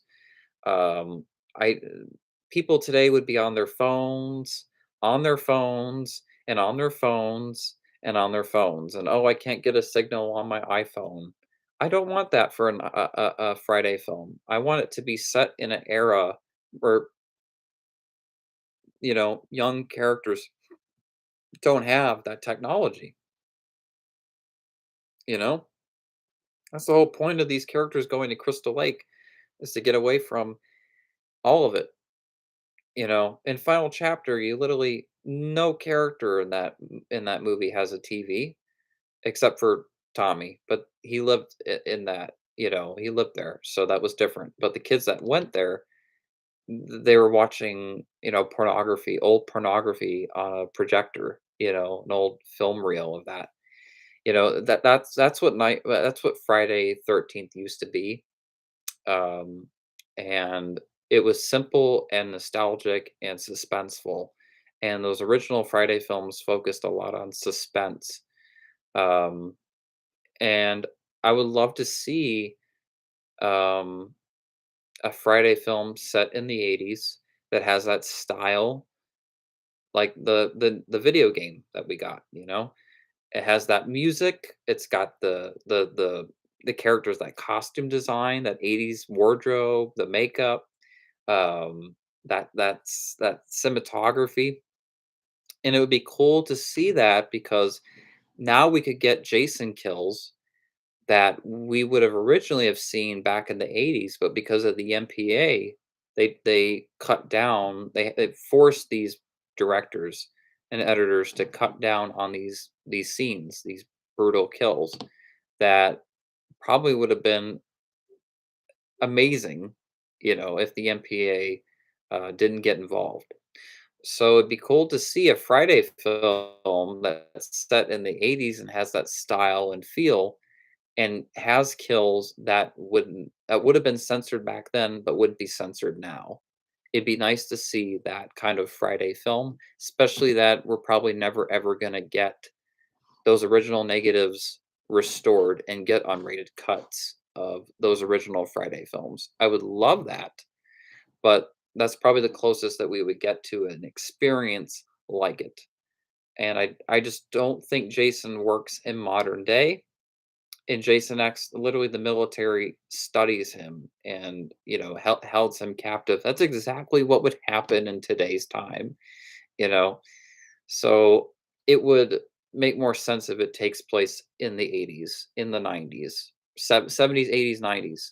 If they wanted to, you know, retcon everything after, let's say, the first 4 movies, and start over, or after the first 5, or even, let's just say, after the first 2, you know, or I'd say maybe after the first one, because then they could bring Alice back, the actress who played Alice, from the original. They could bring her back if they retcon everything after the original. So maybe a requel would be nice for Friday the 13th. I would take that over a full-on reboot, but you let me know what you guys think of that. I'm gonna get off this live stream in about 2 more minutes, so you guys have a couple more minutes to ask any questions or to, have any discussions of any movies. So, 2 more minutes.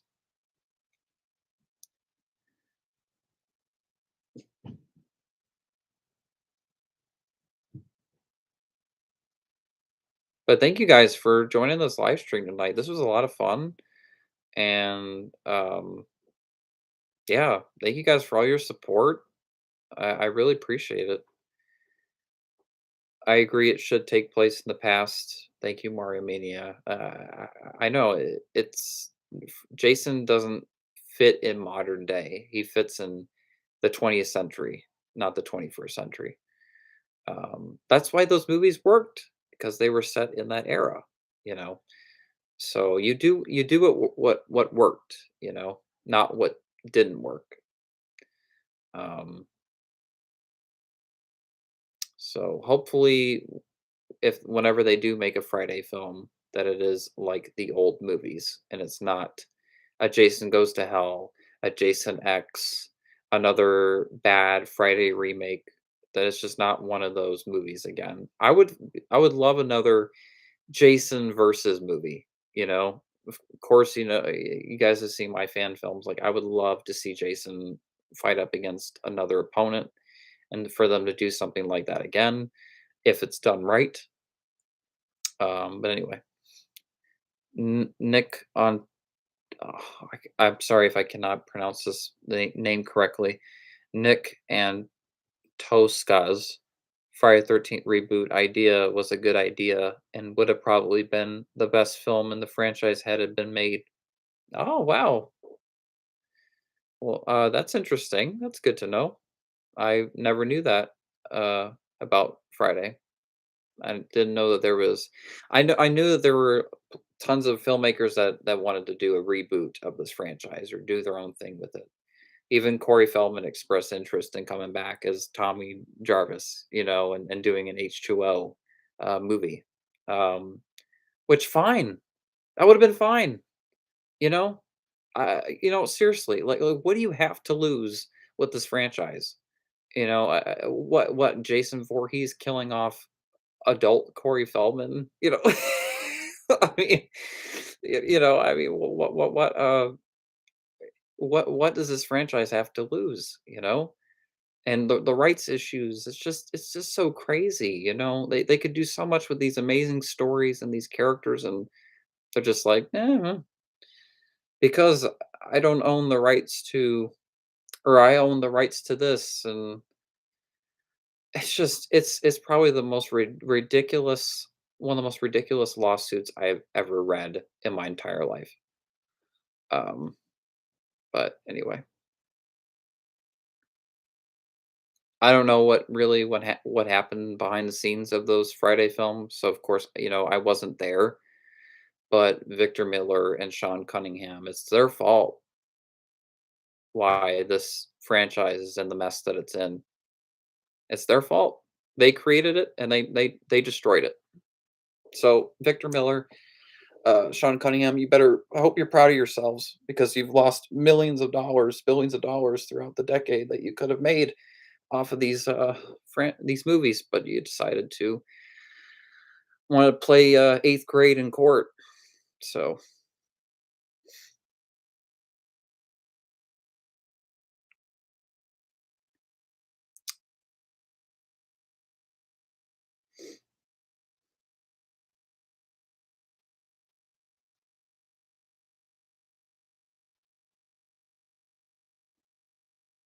alright, I'm gonna give you guys one more minute, see if anybody posts any more on the chat, and, oh, I just saw that Nev Campbell, Skeet Ulrich, Matthew Lillard, and Jamie Kennedy are appearing at the Monster Mania convention this August in Cherry Hill, New Jersey. Oh, wow! Cherry Hill, that's where my sister used to live. That's where she used to live. Oh my god. I might go to that if tickets are, Zach, can you send me a link to that? Where tickets if tickets are on sale? If you know a website, would you be able to send that to my social media? 'Cause, if tickets are still on sale, I would definitely go to that if I can afford it. 'Cause, oh my god, Cherry Hill, that's not far for me because that's where my sister used to live. So, um, because I live in PA and Cherry Hill's like an hour away from Willow Grove, or it's an hour and 40, I think. It's not too bad.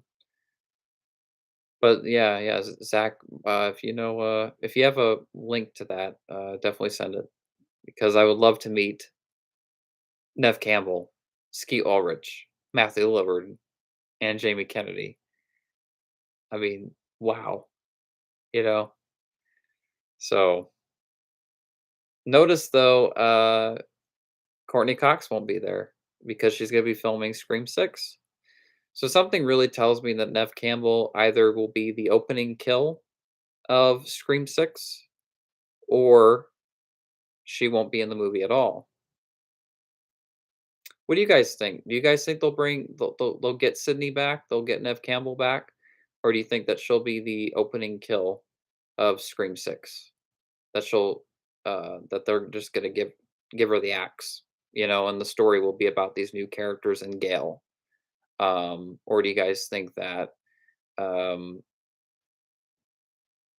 uh Gale will be the opening kill and then the rest of the movie is these new cast of characters, you know? Um I definitely see this franchise going into a new direction and, focusing on these new generation of characters, especially now that Dewey is killed off. He's no longer in the franchise, which was really crappy how they killed him off, to be honest. I do like that he got to shoot Ghostface. I don't know how Ghostface survived, even though he was wearing Amber was wearing a bulletproof vest, which Ghostface hasn't worn one since Scream 3, and they didn't even go into that in Scream 5, which wowed me that she was wearing one. Um, but it was pretty lame how they did it. It wasn't like Dewey, you know, took his life for Gale. Like Gale was about to be like stabbed by Ghostface, and then he like gets in the way, and Ghostface stabs him, and literally sacrifice like he's willing to take his life for Gale to live, or Sydney, or Sydney's about to die, and Gale and Dewey takes his life for her. He has the killer kill him so Sydney can get away. There wasn't a moment like that. Instead, he's just killed, and it's just, you know, yes, today. I think one of them will be killed off. They may hold on to one main character until the very end. Yeah, yeah. I feel like this would be the maybe Scream 5 was the film where Dewey was killed off. Scream 6 is now going to be the film where Gale is killed off, and then maybe they're holding off on a Scream 7, and Sydney will die in Scream 7. You know.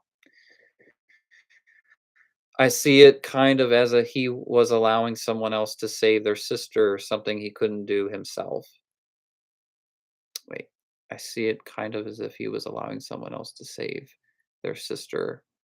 Ah, yeah, no, no, you got a point. Yeah, because he lost Tatum.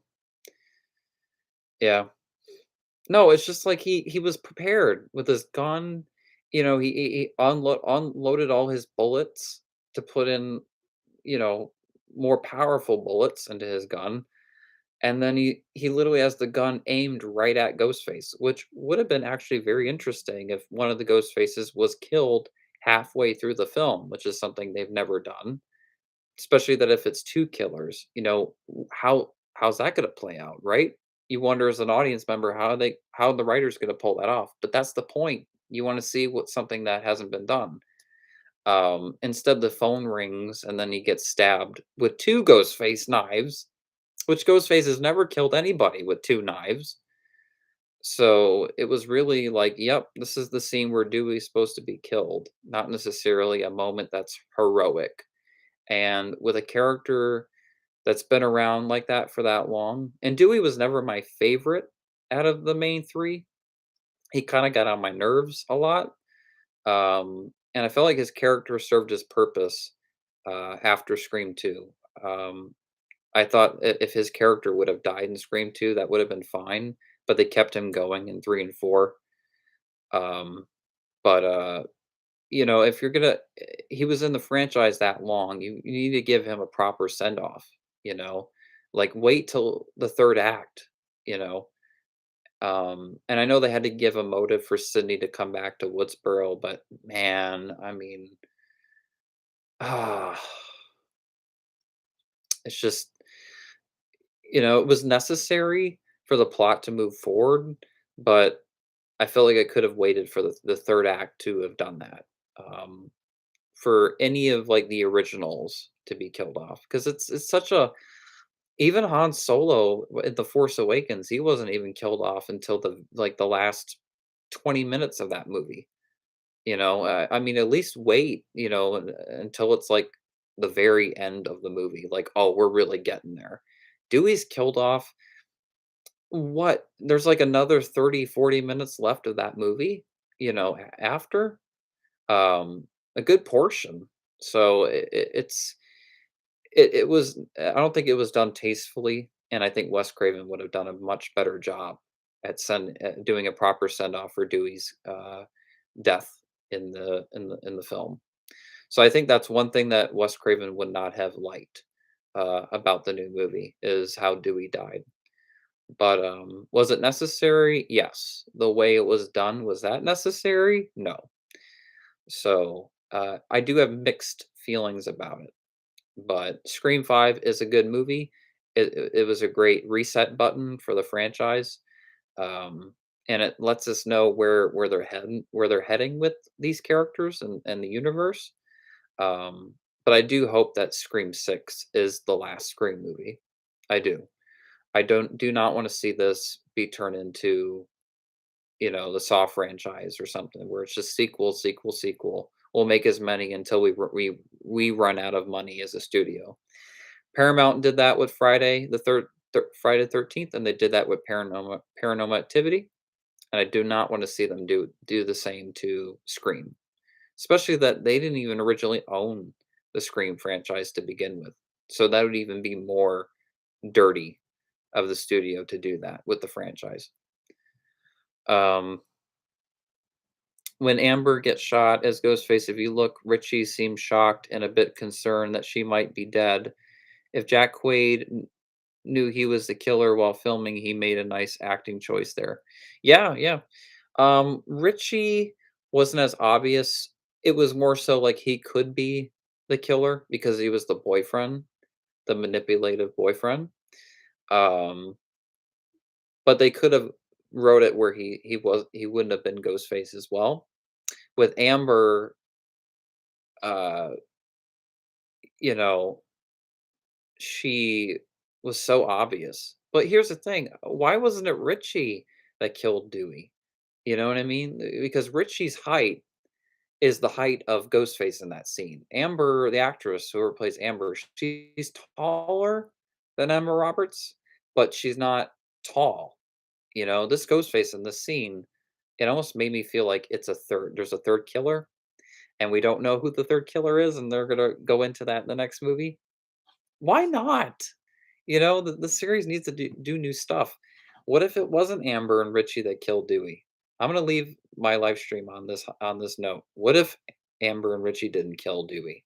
What if it was someone else, and we don't find that out until the next film? And what if that was Stu,